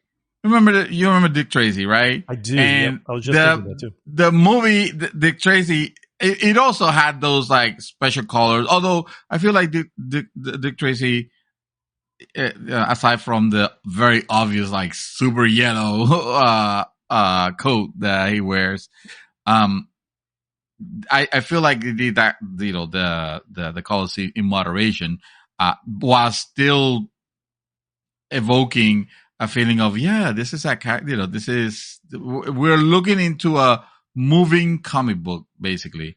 On this one I feel like it just went too much into the crazy colors, and the whole thing was very like distracting to watch. It's very 90s. When you think about it, just like think of the movies of the 90s. Like, that was very 90s choice. Early 90s, very early 90s. Yeah. Well, this is 97. I was not a fan. Yeah, but I hear you. Yeah, so bottom of our list, both of our lists, Batman and Robin, 1997.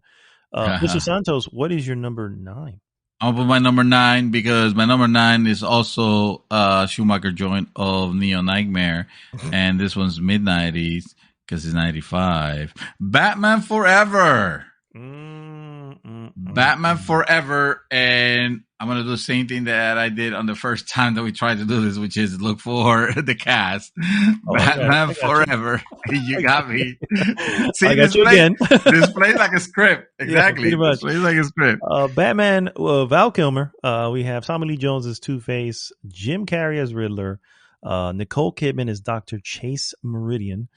Chris O'Donnell is this is where he first steps in as Robin, and of course the late great Michael Gough as Alfred Pennyworth. Drew Barrymore has a small role as Sugar, which is one of the young ladies that are with Two-Face all the time. Another Neon Nightmare. Another Neon Nightmare. But it does have Jim Carrey, and Jim Carrey was very Jim Carrey. I like Jim Carrey. And again, it's not, I don't think he was particularly like a great version of the Riddler, but I did enjoy, it's hard not to like it, right? Unless it's you and you're judging him by the movie The Number 23 again. It's hard not to like Jim Carrey when he goes into Jim Carrey mode. And I feel like if the movie needed a push, something special, which was not, unlike the Clooney Batman, this one at least, it made this character fun because that's back in the day what it was. It was like crazy and stupid, and the Riddler, he made it, you know what? He made it legitimately like the Riddler of the cartoons, right? Which is very probably the opposite of what the Riddler, what this Riddler that we're gonna get in the Batman. Next, yeah. You know, we're speculating by the trailer that we have watched. I don't have any reason to think they're gonna misdirect us on that, but yeah, this one, it was not, I didn't hate him. You know, yeah, I mean, he's very Jim Carrey. It's just odd also seeing Two-Face also try to one up Jim Carrey in the Goofy, and I'm just like, yeah, I don't know if I'm still to date don't know if I like, and I love Tommy Lee Jones as absolutely. I just don't know if I like his rendition of it. He has moments that are very serious. I'm just like, ooh, this dude can be, you know. But it's Tommy Lee Jones. Do you know what I mean? You're getting Tommy Lee Jones, but then he goes into the wackiness of this guy, and like I said, it's almost like they were playing off of each other as being, who can be more Jim Carrey? And I'm like, you're going to be Jim Carrey all the time, Tommy. Do something else. You know, who would have thought that freaking Tommy Lee Jones was gonna try to one up him, Jim Carrey? Meanwhile, there's Val Kilmer confused as fuck as to what's happening. Yep. Fun fact, and I don't know how true this is, but I remember reading somewhere that Jim Carrey, that it can be a fact. But it's still fun fun. Fact about this article I read. Jim Carrey and Tommy Lee Jones did not hit it off making this film. No, really? Which you would never get from it. So again, credit to them both as actors. You would never tell that because they looked like they were enjoying every scene together. Yeah, true. But so that's so okay. So your number 9 is Batman. I also meant Batman Forever here. I think it was slotted. All right, good enough, sir. My number 9 is going to be Joss Whedon's Justice League. Ah, no. Yes. Sir, you took me out from work to watch this movie. How can you be talking crap? I don't think it was not it. No. Justice League. How did I get my script here? I'm trying to remember. Anyway, the point is, let me get now that I'm getting him up here. We have, of course, a big cast. Henry Cavill playing Superman, Ben Affleck as Batman, Gal Gadot as Wonder Woman, Ray Fisher as Cyborg, Ezra Miller as The Flash, Jason Momoa as Aquaman, and then a bunch of side characters. You got Lex Luthor in there, Jesse Eisenberg. You have Willem Dafoe as Volko. You have Amy Adams as Lois Lane, and the list goes on and on and on. And overall, this was a disgusting, I came out of Superman versus Batman, which I won't get into just yet, thinking nothing can be worse than this. And wow. They one up me with Justice League. Like, this is absolute garbage. It is not good. And it was, you can tell that it was, the script was butchered. They added weird, lighthearted moments, which is hard to do in a film that you can tell the director was going one direction, and you're trying to they had to do reshoots. You can tell the whole mustache fiasco, that they had to edit out for Henry Cavill, and the weird smile that he had looked odd. Anyway, it is not good, sir. In a word, or in a couple words, not good.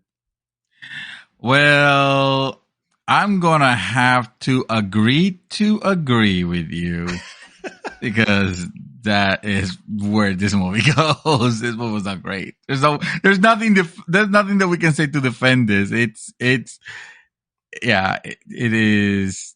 Well, this is my number trash. 9. So this will be my number 8. Right. Because I did put Batman Forever there because I did not like Batman Forever, and I did not like Batman and Robin at all. Yeah. But that said, my number 8 will be Justice League for the aforementioned reasons. Yes. So now you get to say your number 8. My number 8 is the aforementioned Batman versus Superman. Oh, that one. Sir, you took me out of work to watch this movie. Nailed it. There you go.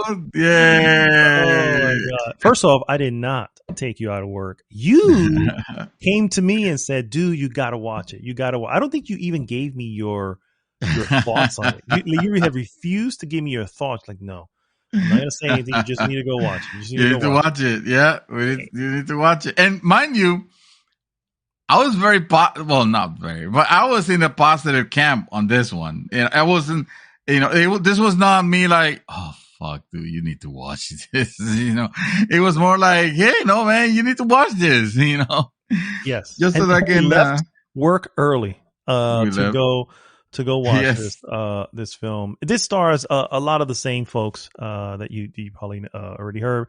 Ben Affleck, Henry Cavill, Jesse Eisenberg obviously has a big role. I did not like his Lex Luthor at all. No. Diane Lane, of course, plays Martha Kent, the secret to the entire thing. Amy Adams, of course, came back as Lois, and so on and so forth. Gal Gadot, of course, plays Diana Prince. Yeah, man. No, not at all.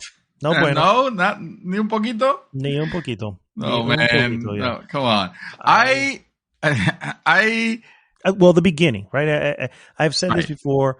The way it starts, it starts at the ending of the last events of Man of Steel, which I still think is a good film, even though most people don't.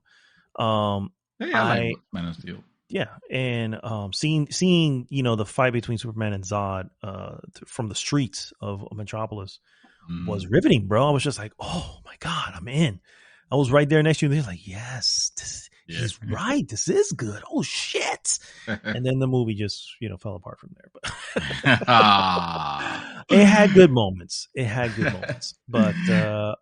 yeah, and of course the fight scene, in the warehouse, which was really excellent. Of course, wasted because we had already seen it in the trailer, and nothing else in the film really lives up to that. So you're not wrong. I guess I never believed that Jesse Eisenberg was a good cast for Lex Luthor from the moment that they say he was gonna be one, he was gonna be the one, and then they show him with the typical Lex Luthor, bald head and stuff like that. It's like, ooh, I don't think you're pulling it off, man. And I really like that actor. That's the thing. I was rooting for him to be like, okay, well, let me see what he does with it. First off, I just want to qualify this by saying that I don't disagree. There's not a point here that I disagree with you. The only reason that let's see, this one would be, I guess, my number 7, right? I'm 7. Yeah. Yours is 8. So I'm gonna slot this one as my number 7. Okay. Yeah. So Superman is gonna be my number 7. It's your 8. I'm gonna put my number 7. The reason for that is because still with all those flaws and everything, the movie, it gave me, like, I came out of it entertained, but that's before I was starting to delve into seeing the things that were kind of broken, because there was a lot of things that were broken. And I admit, I must have glanced at this with rosy glasses, because like that first time I remembered coming out of it, be like, dude, I'll watch it again. If you come with me right now, we'll watch it. We'll watch it again. I will watch it again. That's exactly what happened. I was, and that's exactly what I ended up having. And then I was like, so what do you think about it?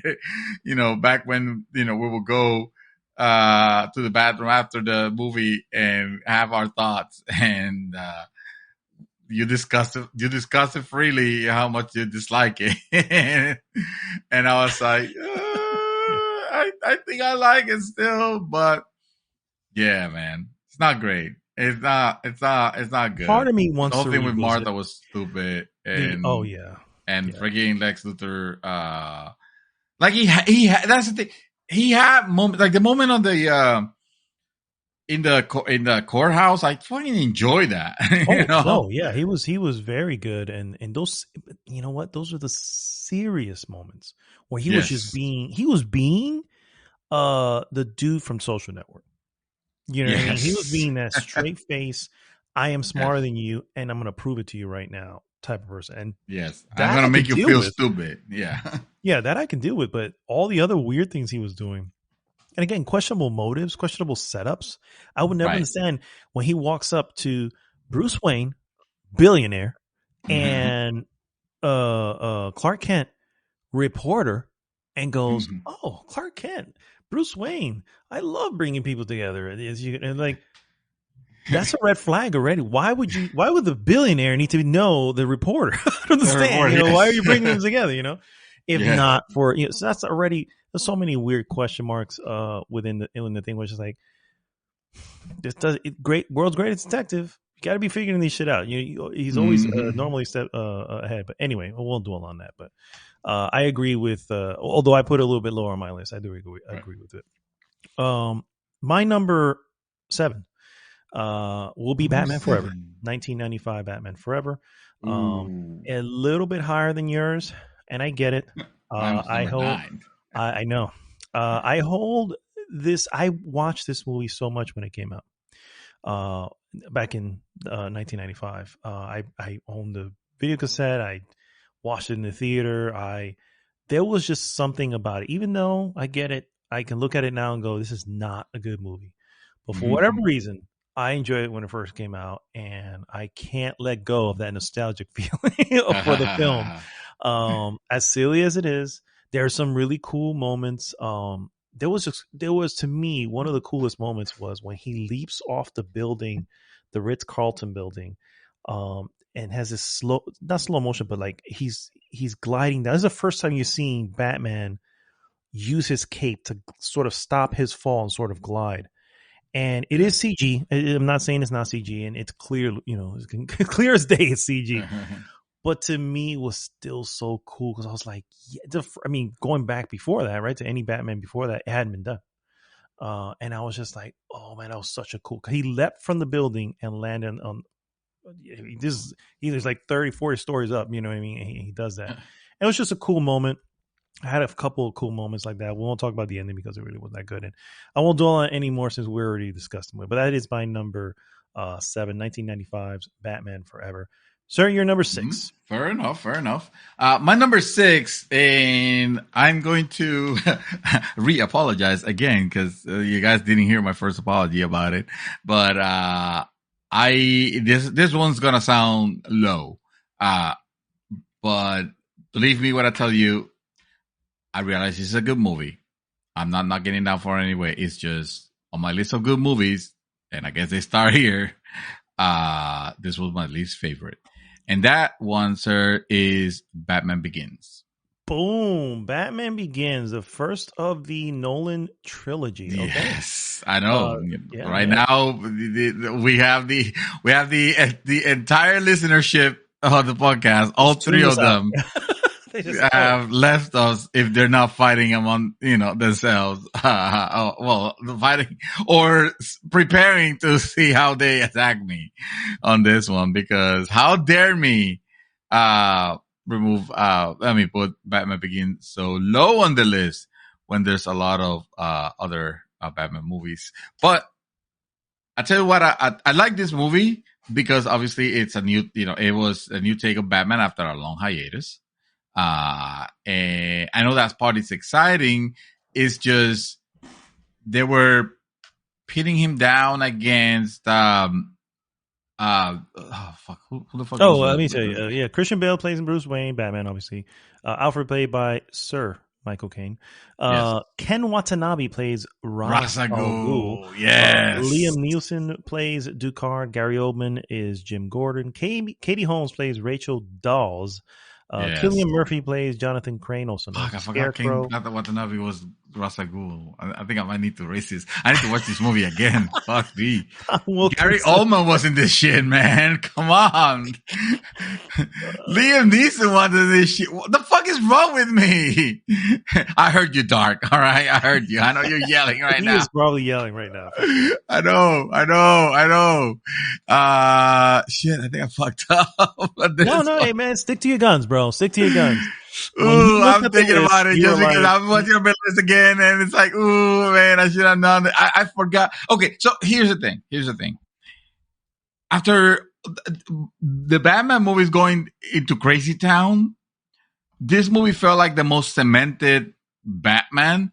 And at first glance, I didn't care a lot about it. I didn't care much about it. Also, back then when the movie came out, like I did not know much about who Ra's al Ghul was. To me, he sounded like a made up villain for this first Batman. You know, I'm like, where's the Joker? Where's the Joker? But it's gotta be Batman. It's gotta be the first Batman. Where's the Joker? It's called Batman Begins. How come it's not the Joker? And the Joker was not his beginning. I know, but I'm just saying this was my train of thought.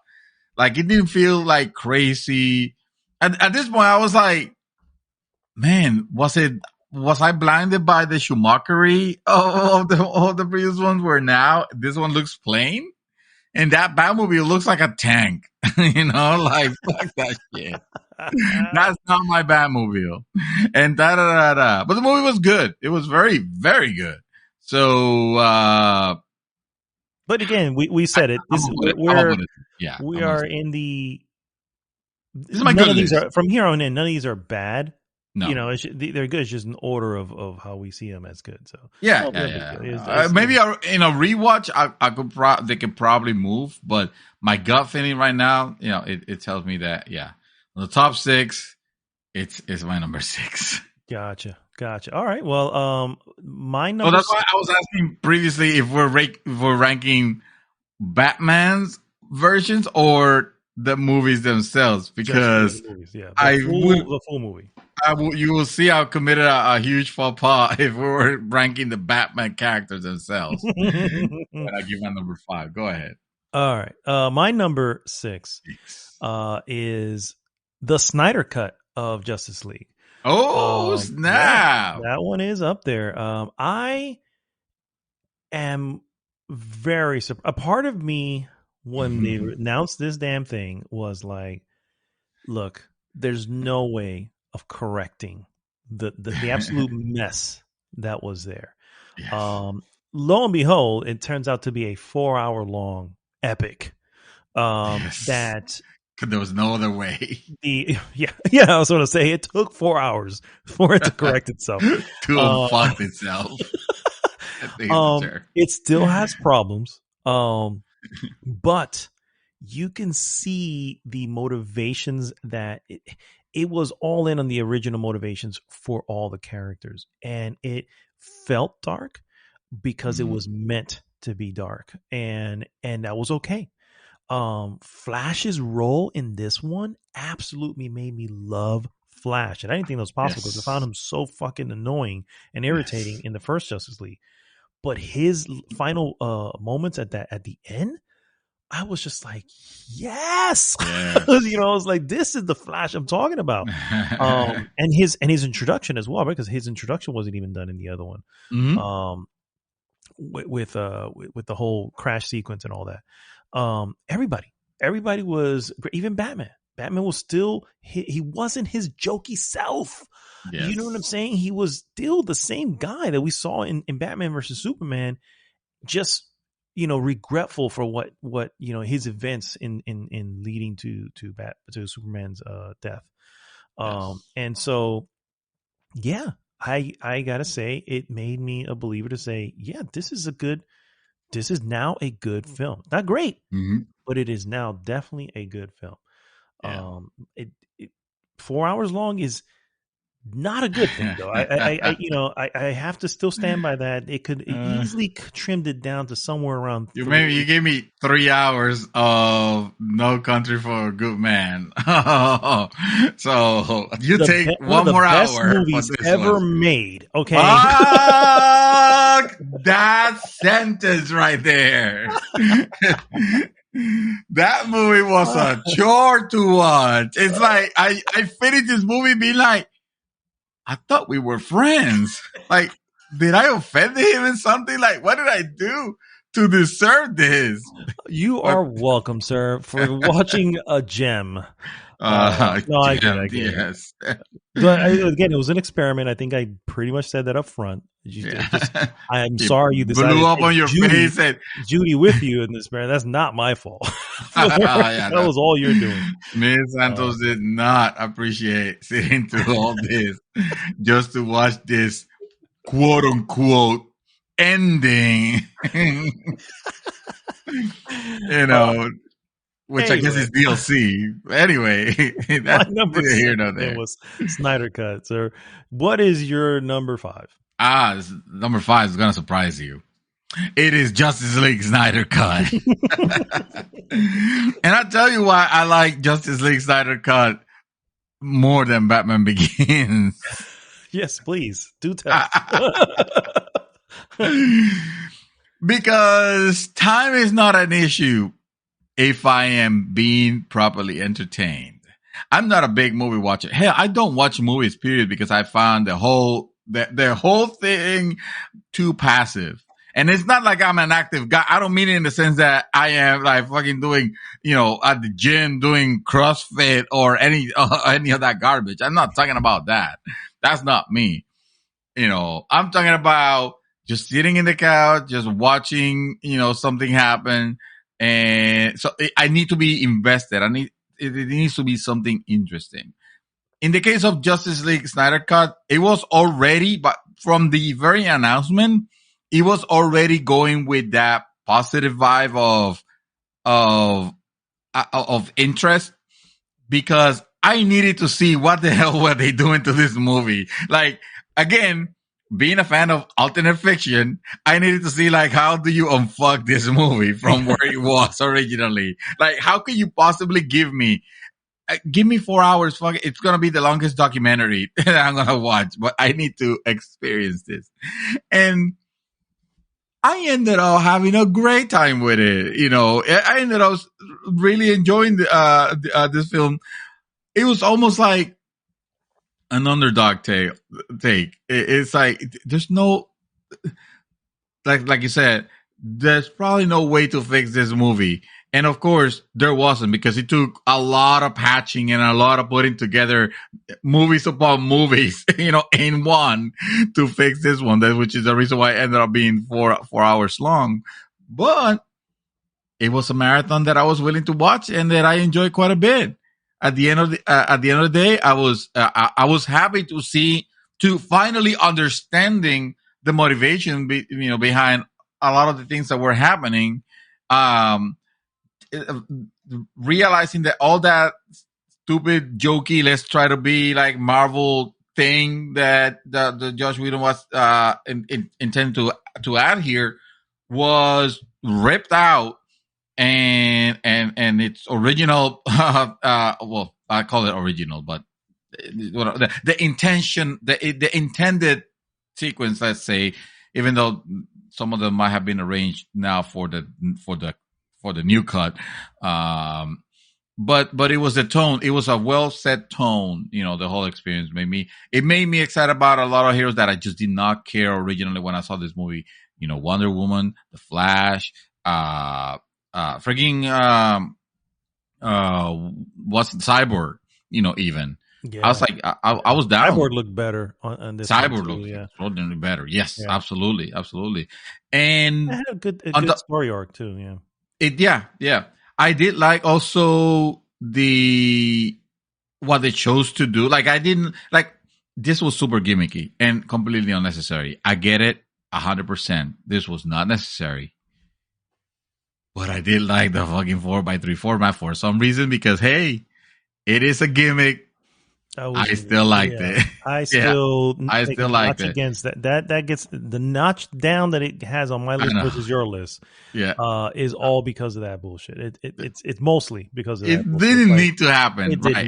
And I hope, and almost makes me wish that there was a movie. I'm even forgetting this movie was not black and white, right? I'm not the poster was, but not the movie, right? Yes, but it is available to be viewed in black and white. Oh, that's what it was. Yeah. That came out probably like a month after it was released. Afterwards, yeah. I'll probably rewatch that. I'll kid you not. I've rewatched it. I've watched it twice. I watched it the very first time, and I rewatched it. You did.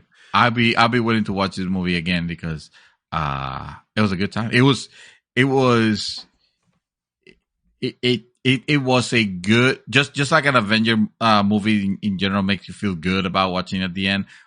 You know, this one, which yes, I get it, took too long. 4 hours is a lot, but it was 4 hours that I was invested in, and 4 hours that I was like glued to the TV, like wanting to see, because I didn't want to miss anything that was new, and I wanted to see if it all came together at the end.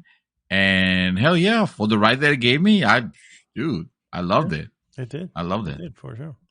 So his number 5 is the Snyder Cut of Justice League. My number 5 is 1992's Batman Returns. Of course, this is Michael Keaton played Batman. We almost have the same list except for one movie that threw our order. List off? Okay. So far, it's like I'm behind you or ahead of you, I guess. If it's one, yeah. Well, this is good. We can talk about it together. So I assume this is your number. That's my number 4. That's my number 4. Okay, so it's your number 5. My number 5 and his number 4 is Batman Returns, which of course again Michael Keaton Batman, Danny DeVito as the Penguin, Michelle Pfeiffer as Catwoman, Christopher Walken as Max Schreck, and of course the late great Michael Gough as Alfred. I just am saying Go. It could just be Go. G-O-U-G-H, but I like pronouncing it as Go. Anyway, this is obviously a fun movie. This is very Tim Burton. I think that's the only reason why it's not actually higher on the list, and that's because Tim Burton the fuck out of this. You know what I mean? No, I mean, if Tim Burton would have Tim Burton the fuck out of it, this would have been like A Nightmare Before Christmas. It is one step short of A Nightmare Before Christmas, sir. You're not wrong. You are not wrong. That beginning with the penguin scene and everything, it's like, oh, yes. Oh, not to mention, la la la la la la la la la la. Yes! Oh my God, you're right. This is all Tim. This is Tim Burton's true. This is Tim Burton as Tim Burton. Yes. Holy shit, where have you been? Oh my God, I almost committed like a freaking like the greatest sin, because I had this movie switch with Batman Begins, and then I was like, no, I need to give it to this one because I did remember enjoying this. I don't know why. I did remember enjoying this one a lot more, but I wonder what it is. Dude, you nailed it. It's fucking Tim Burton. It's Tim Burton, dude. It's Tim Burton. You have the original cool looking Batmobile, which becomes a tube at one point in the film. We're not going to go into how that happened.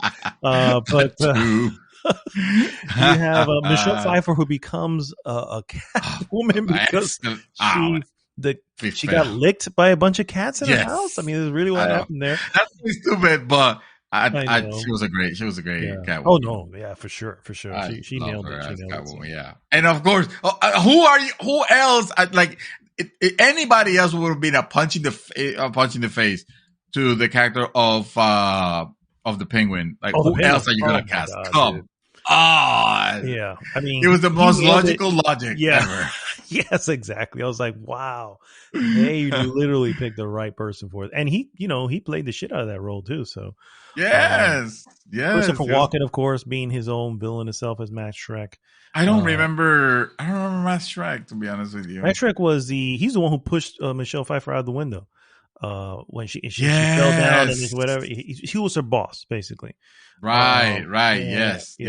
Yeah, so he's not a comic book. Is he a comic book, like a known villain? I think Max Schreck does exist in there. I don't know if he's villainous, but I think he does exist as a character, but not a I don't think like a major character like that. But okay, gotcha. Yeah. So yeah, so well, there you go. Damn, My number 5 and I need to watch his this movie again. number 4 is Batman Returns.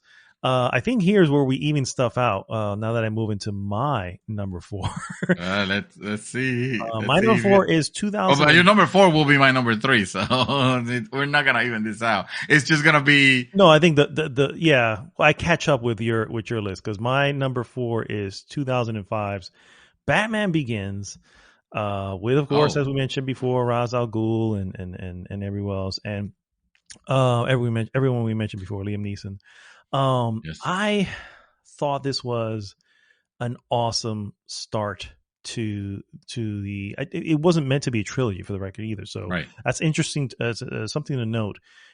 He only had planned to do this because Christopher Nolan is not known for doing sequels. He does one-off stuff, and for whatever reason, WB and him got together and they were to do this, and he had a wonderful beginning to this story. It was a much more gritty. It was much more mafia related, which is really old school. It was very close to some of the old Batman comic books. Year One, the sequence where you have all the bats, he calls all the bats with a sonar and he jumps down the thing. That's literally out of the pages of Batman Year One. Oh, wow. And so seeing that, I was just like, oh, and then of course, a lot of the older ones, the older comics like that, Batman Year One, Long Halloween, and all these other ones, Dark Victory. It's the mafia. The mafia is like the yes, you have your rogues gallery, but it's always intermingled or played upon usually by the mafia. And so of course, this one introduces Tom Wilkinson as Carmine Falcone, which is a name that's everyone should know from Batman. This one should be really and of course Scarecrow, which is actually really cool. I was like, I love the fear toxin and the plant. The fact that they got it from the plant and was in the mountains. I was like, okay, we're keeping things grounded. You know what I mean? This is it's a hallucinogenic, and so yeah, man, I really dug it. It's not great. It has its issues. The ending particularly is questionable in some parts. I do like and this one also does what he does so well at this point in those films, where he tells the real Ra's al Ghul, I'm not gonna kill you, but I don't have to save you, and then he just floats out with his cape and just. I'm just like, so fucking cool. Anyway, yes. I just love stuff like that, those little moments. But so yeah, that is my number for 2005's Batman Begins. Sir, we're in the top 3 here now, so I'm gonna let you take your number, the number 3, unless you want me to tell you what your number 3 is. I think we have. I would if I was a betting man, I would say we both had the same thing as our number 3. Let me see. Let us see. Number 3. Oh, go ahead. All right. 2012's The Dark Knight Rises is my number 3. What else was it going to be? Of course it's going to be that one. Nailed it. Yes, 2012 Dark Knight Rises. That's a great film for the reasons that you are going to share. So, of course, we're back to this is the third in the Nolan Batverse, if you will. And you have the introduction of Selena Kyle, which is played by Anne Hathaway, Catwoman. Bane, which is played by Tom Hardy, a massively improved Bane from the other one. Gary Oldman is back, of course, as Commissioner Gordon. We are introduced to a new cat called Blake, which is played by Joseph Gordon-Levitt. Miranda, played by the lovely Marion Cotillard. Of course, Morgan Freeman is back as Lucius Fox. Sir Michael Caine, as Alfred. Michael Caine as Michael Caine. Yeah, you're basically playing Michael Caine. Let's be real here. This is a great movie. It's not higher on the list, and I think it takes a hit, and I feel like I just need to start off the back with this one. Is it tries to do too much in one film. The film is long. It's like 2 hours and 40 minutes. It's not a short film. Yeah. And it's still not enough time to get the point across. You know what I mean? It's like 2 hours and 44 minutes. And it's still, there's just so much going on and so much time has passed. And this takes place, I think, 8 or 10 years, or this is a specific time length from the prior one, which is The Dark Knight. And Batman's gone. He's not out there anymore. And obviously events happen and leads him to coming back. Bane is a fucking monster of a dude. You know what I mean? Played by, of course, freaking Roided Tom out Hardy. dude. Yeah. Who's that? I feel like I've heard that name. And Tom Hardy. He plays.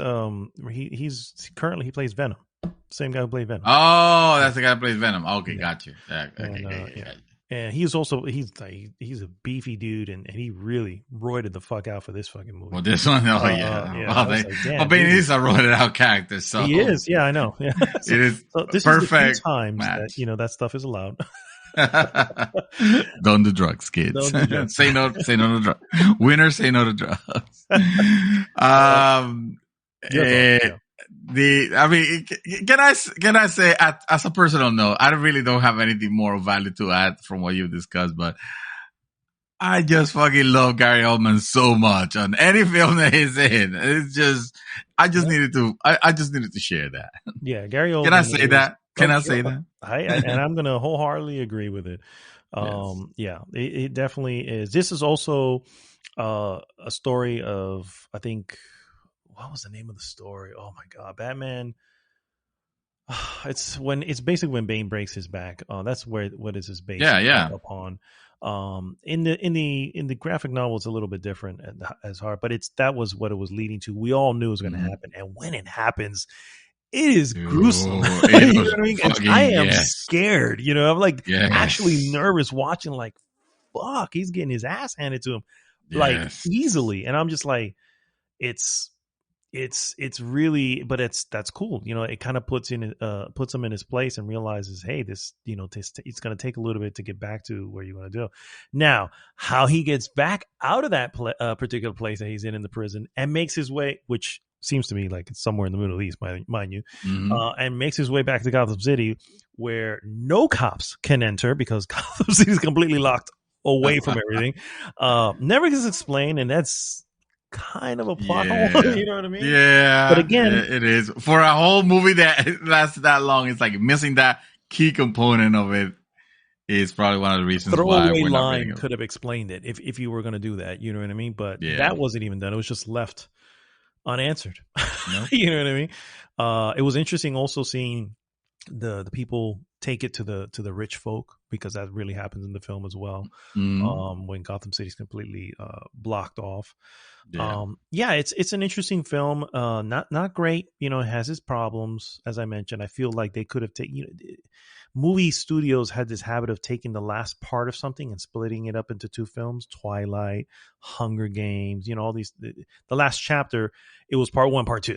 You know, even though it's like, you know, what are you doing? Let's squeeze it. Let's squeeze this for a song because we don't have any more. Exactly. And for here, I think it would have worked out, because I think you could have gone the entire first film and ended when he breaks his back.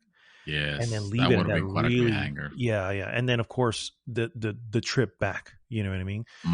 You would have had more time to flesh that out. And I think that's one of those rare times where I'm like, that would have worked. Yeah. Would I have been upset that there's another part? Maybe. But I would have been probably happier with the final product.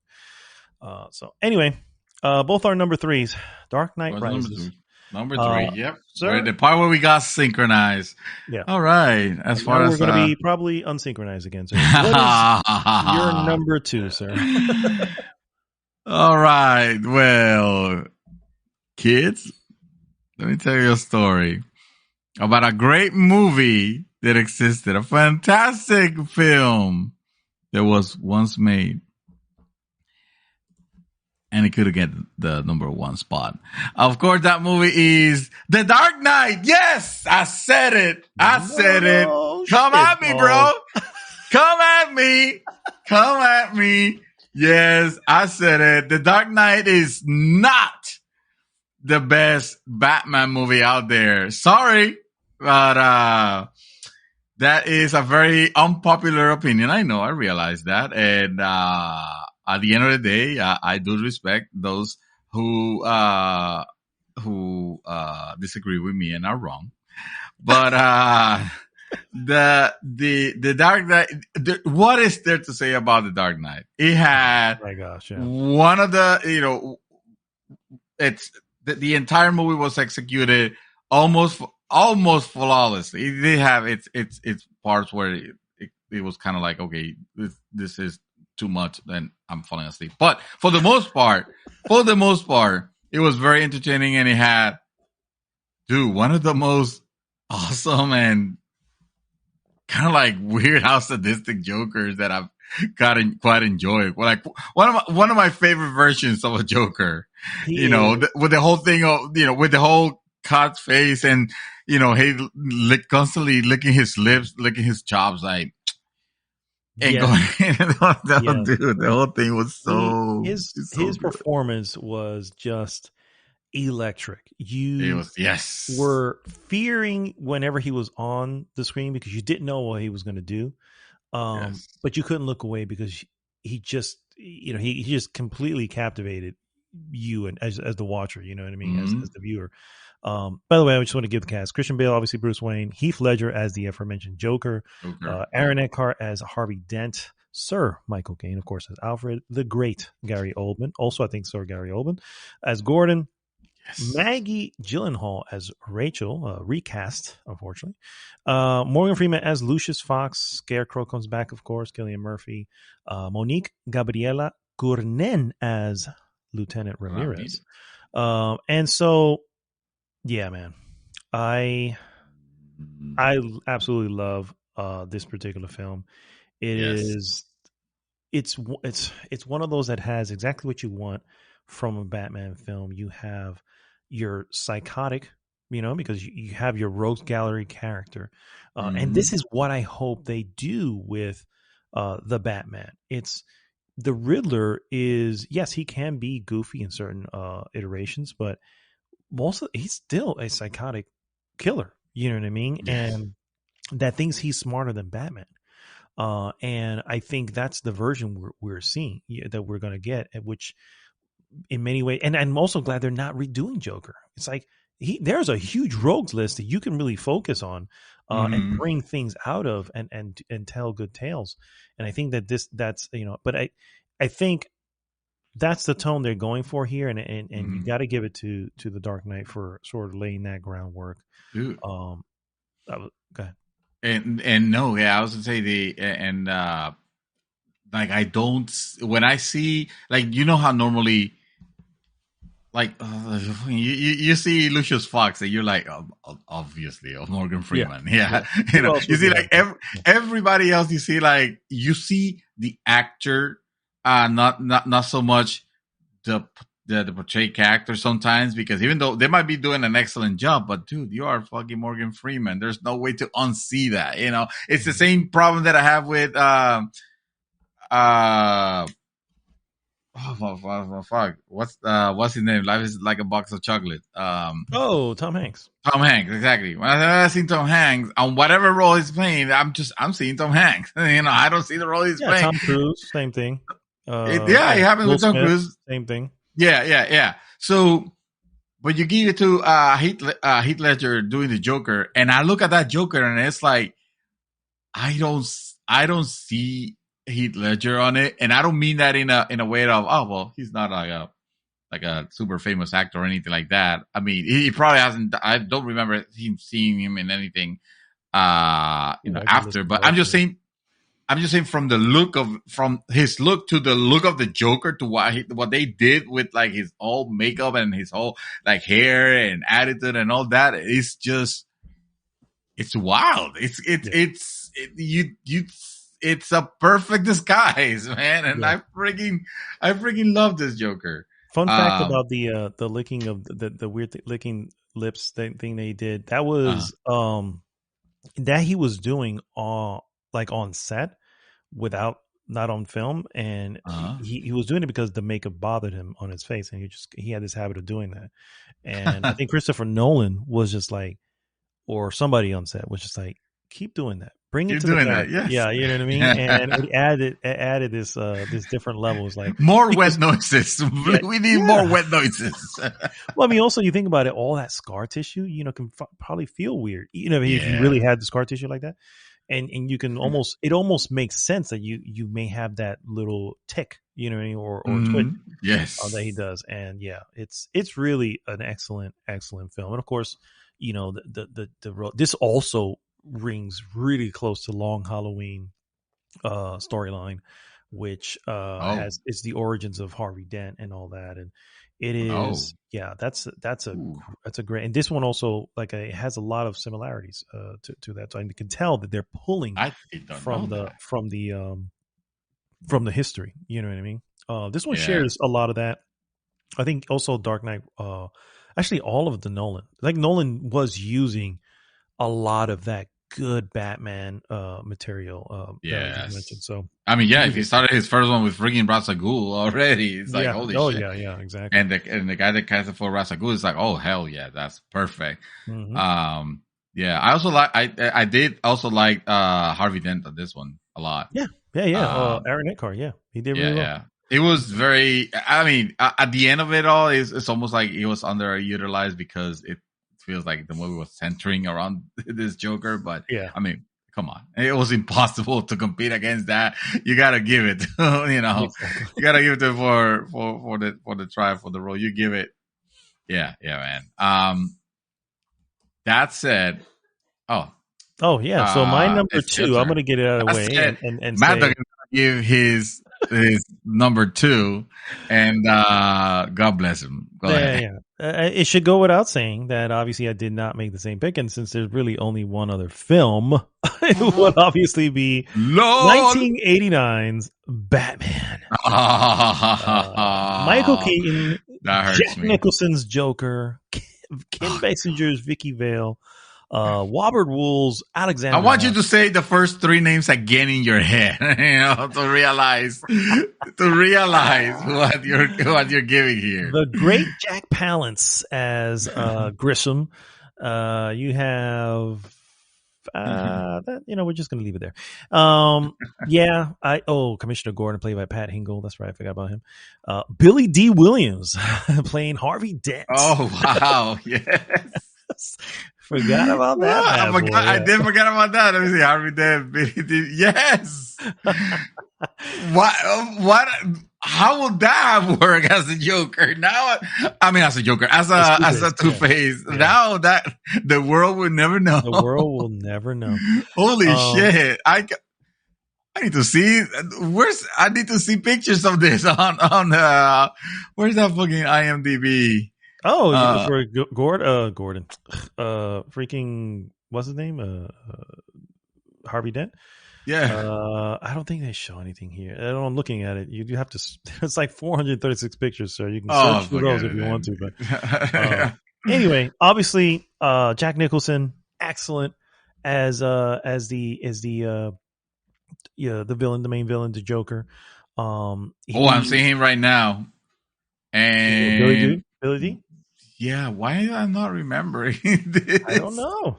I have no idea. Holy shit! Yes, nope. You know what? I don't. My mind just closed off, and it was all about Jack Nicholson.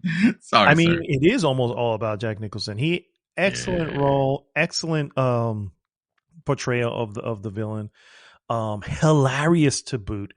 You cannot help but laugh when he most of the shit that he's saying at all times. I remember seeing the trailer for this when it first came out, dude. I literally recorded on video cassette on a VHS because I knew it was coming out, and then watched that shit until the fucking tape just burned basically at that point. So I was just loving the fact that this was actually happening. We were going to get an actual Dark Knight version of Batman, and yeah, man, it delivered exactly what it needed to.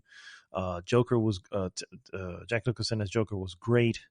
Michael Keaton, who at that point was Mr. Mom, so this was the early version of what we have now with the Batman and what's his name? I can't think of his name now, but people are like, not the guy from Twilight, you know what I mean? And that's exactly what it was back then. Like, with the guy Patterson? from Mr. Mom and Gung Ho, and fucking Gung Ho and Multiplicity and yeah.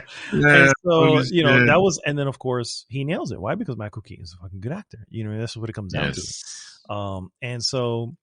Yeah, man, this is an excellent one, and there is some stuff that doesn't hold up, and I think that's probably why I have given the edge. Obviously, if you don't know, given the edge to Dark Knight. But honestly, on any given day, it can easily tip over the other way because it's the little things like I don't know. He doesn't kill, but he blows up an entire warehouse full of. Not a warehouse, a freaking entire factory with people in it, and it was like, okay, that's something Batman did, guys, just FYI. You know what I mean? He doesn't kill, but he tries to kill Joker with his Batwing and shoots with guns. He shoots with intentional killing, and with missiles. Now he misses, even though the targeting system literally did boom, right on top of him, still missed. So obviously, that's a warning system shot. Was off. Yeah, I mean, targeting system was completely off. Maybe he should have used the Force. That worked. But, anyway, little things like that where it's like, okay, this is maybe Jack Nicholson had the Force, and that's how he Force deflected it. It could be. And of course, the Batwing gets taken down by a revolver. By a revolver. Oh my God, that revolver. Oh my God. Like a 20-inch barrel. I was just that later on, like shortens out. He literally shortens it down. So it's like an extended barrel. Oh my God. Oh man, that's great. That is great. That is the reason why my number one, for all the reasons that just got ruined. I mean, they just got highlighted. Is Michael Keaton Batman, 1989 Batman. I hate that we have to call it that, but what else are we gonna call it? It was you could just say Batman because it's the only one that's called Batman. Even the new one's that's called true because the new one. Yeah, that's true. That's true. So I remember Batman. I still want to call it 89 Batman.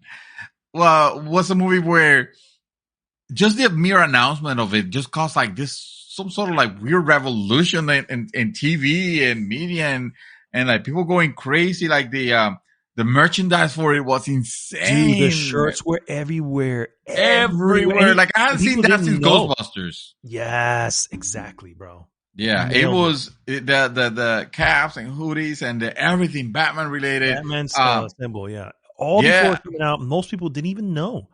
They didn't know why is the Batman shirt the new thing? I don't get it. Well, if you were in on the know, you knew that, it had already been announced that they were doing it. Remember, this is before internet. So, or I don't know if internet was invented at that point, but it was before the World Wide Web, I guess you can say. Yeah. And so, information was only available in, magazines and stuff like that. And, I remember that, dude. I remember. The thing I remember enjoying about this particular film so much was the fact that of course it was a ludicrous version of a superhero film like I haven't seen in recent years back then. The freaking Joker Jack Nicholson was phenomenal in it. And his one-liners were like things that were memorable. This town is an enema. Where does he get his wonderful toys? All those. It was. He stole my balloons. Why didn't somebody tell me he had one of those things? Where he's throwing the money, to people. It's the whole thing with the way he came to be, and he came to have that shit face grin the entire time with chemicals. Dude, it was great. I just something about that combination of Michael Keaton and Jack Nicholson on set and Jack Nicholson being like I recognize that Dark Knight Joker was phenomenal in his take. I still prefer this version of Joker in the sense that it's more clown and jokery than psychopath, which is probably the proper intention of the Joker character. This one is more clowny and still a killer, obviously, but more like mafia lord than mafioso. Yeah, more mafioso than just a frigging psychopath crazy person, you know. Yeah. Although he had his moments. Although yes, absolutely. Vicky Vale, I have not seen that character on any other Batman. She was always just a reporter. I don't think she was always just a reporter. Yeah, it was. Yeah, exactly. She wasn't like the main love interest. Almost like it was portrayed here. And yeah, man, that's just something about the use of colors in that movie. That's what I really like about those early Batmans, where the use of the purples and the whole city made it made it look like the whole thing with Gotham City is that it is Gotham City, right? It has to. Yeah. It's by name is expected to have this like gothic look, and they freaking nailed it. Tim Burton's version of Gotham was like supremely there. I don't think that we have gotten a better version of a Gotham City than those, because even the new ones on all the newer films, including The Dark Knight and all that, they just feel like more realistic takes on it. More, exactly, more realistic. But holy shit, man! It's it was great. It was great. I agree with everything you said. I mean, it's still my number 2, but I can't disagree with any of that. And introduce probably what to date is still my favorite Batmobile. Oh yes, that is my favorite Batmobile too. And as much as I think the Tumbler is cool because it's obviously I don't like the Tumbler at all, because it literally. What do you think of the new one, the Batman? I am digging that one just because it looks like it doesn't fucking look like a Batmobile. Like, it doesn't have to be the flamboyant Batmobile. Just like maybe this Batman doesn't have to be the flamboyant Batman. It just looks like a hot rod, like a. No, it looks like a muscle car to me. Sorry. Yeah, like a muscle car. Yeah, you're right.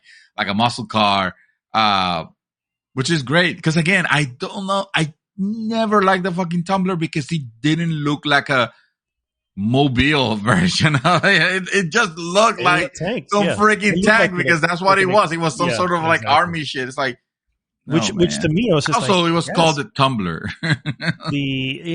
Which is fine. I mean, I prefer the Tumbler over the Batmobile. I feel like that's not Batman. Batman has everything starts with Bat something. Yeah. So Tumbler is not Batman. Is Adam West? It sure does. And by the way, they're even labeled. Well, if your Batman is a Tumblerone, then that's fine too. Oh my god, my number one, guys, what I was just talking about is fucking Dark Knight. I don't have to say anything about it. It's a fucking good movie. I love it. It's creepy. It holds up. Rest in peace. Freaking have Heath Ledger. An amazing film overall, and I mean this on all facets. You know what I mean? The story, the mystery, the crime drama, the score of the film, the visuals of the film. It's good stuff, man. It's good stuff. So that's why it's my number one. But yeah, I still, like I said, put on 1989's Batman right now, and that intro will have me in, and I'm just gonna be watching it. You know what I mean? Yes. I'd be all into it. And the score, by the way, we got to give it to the score on Batman by Danny Elfman.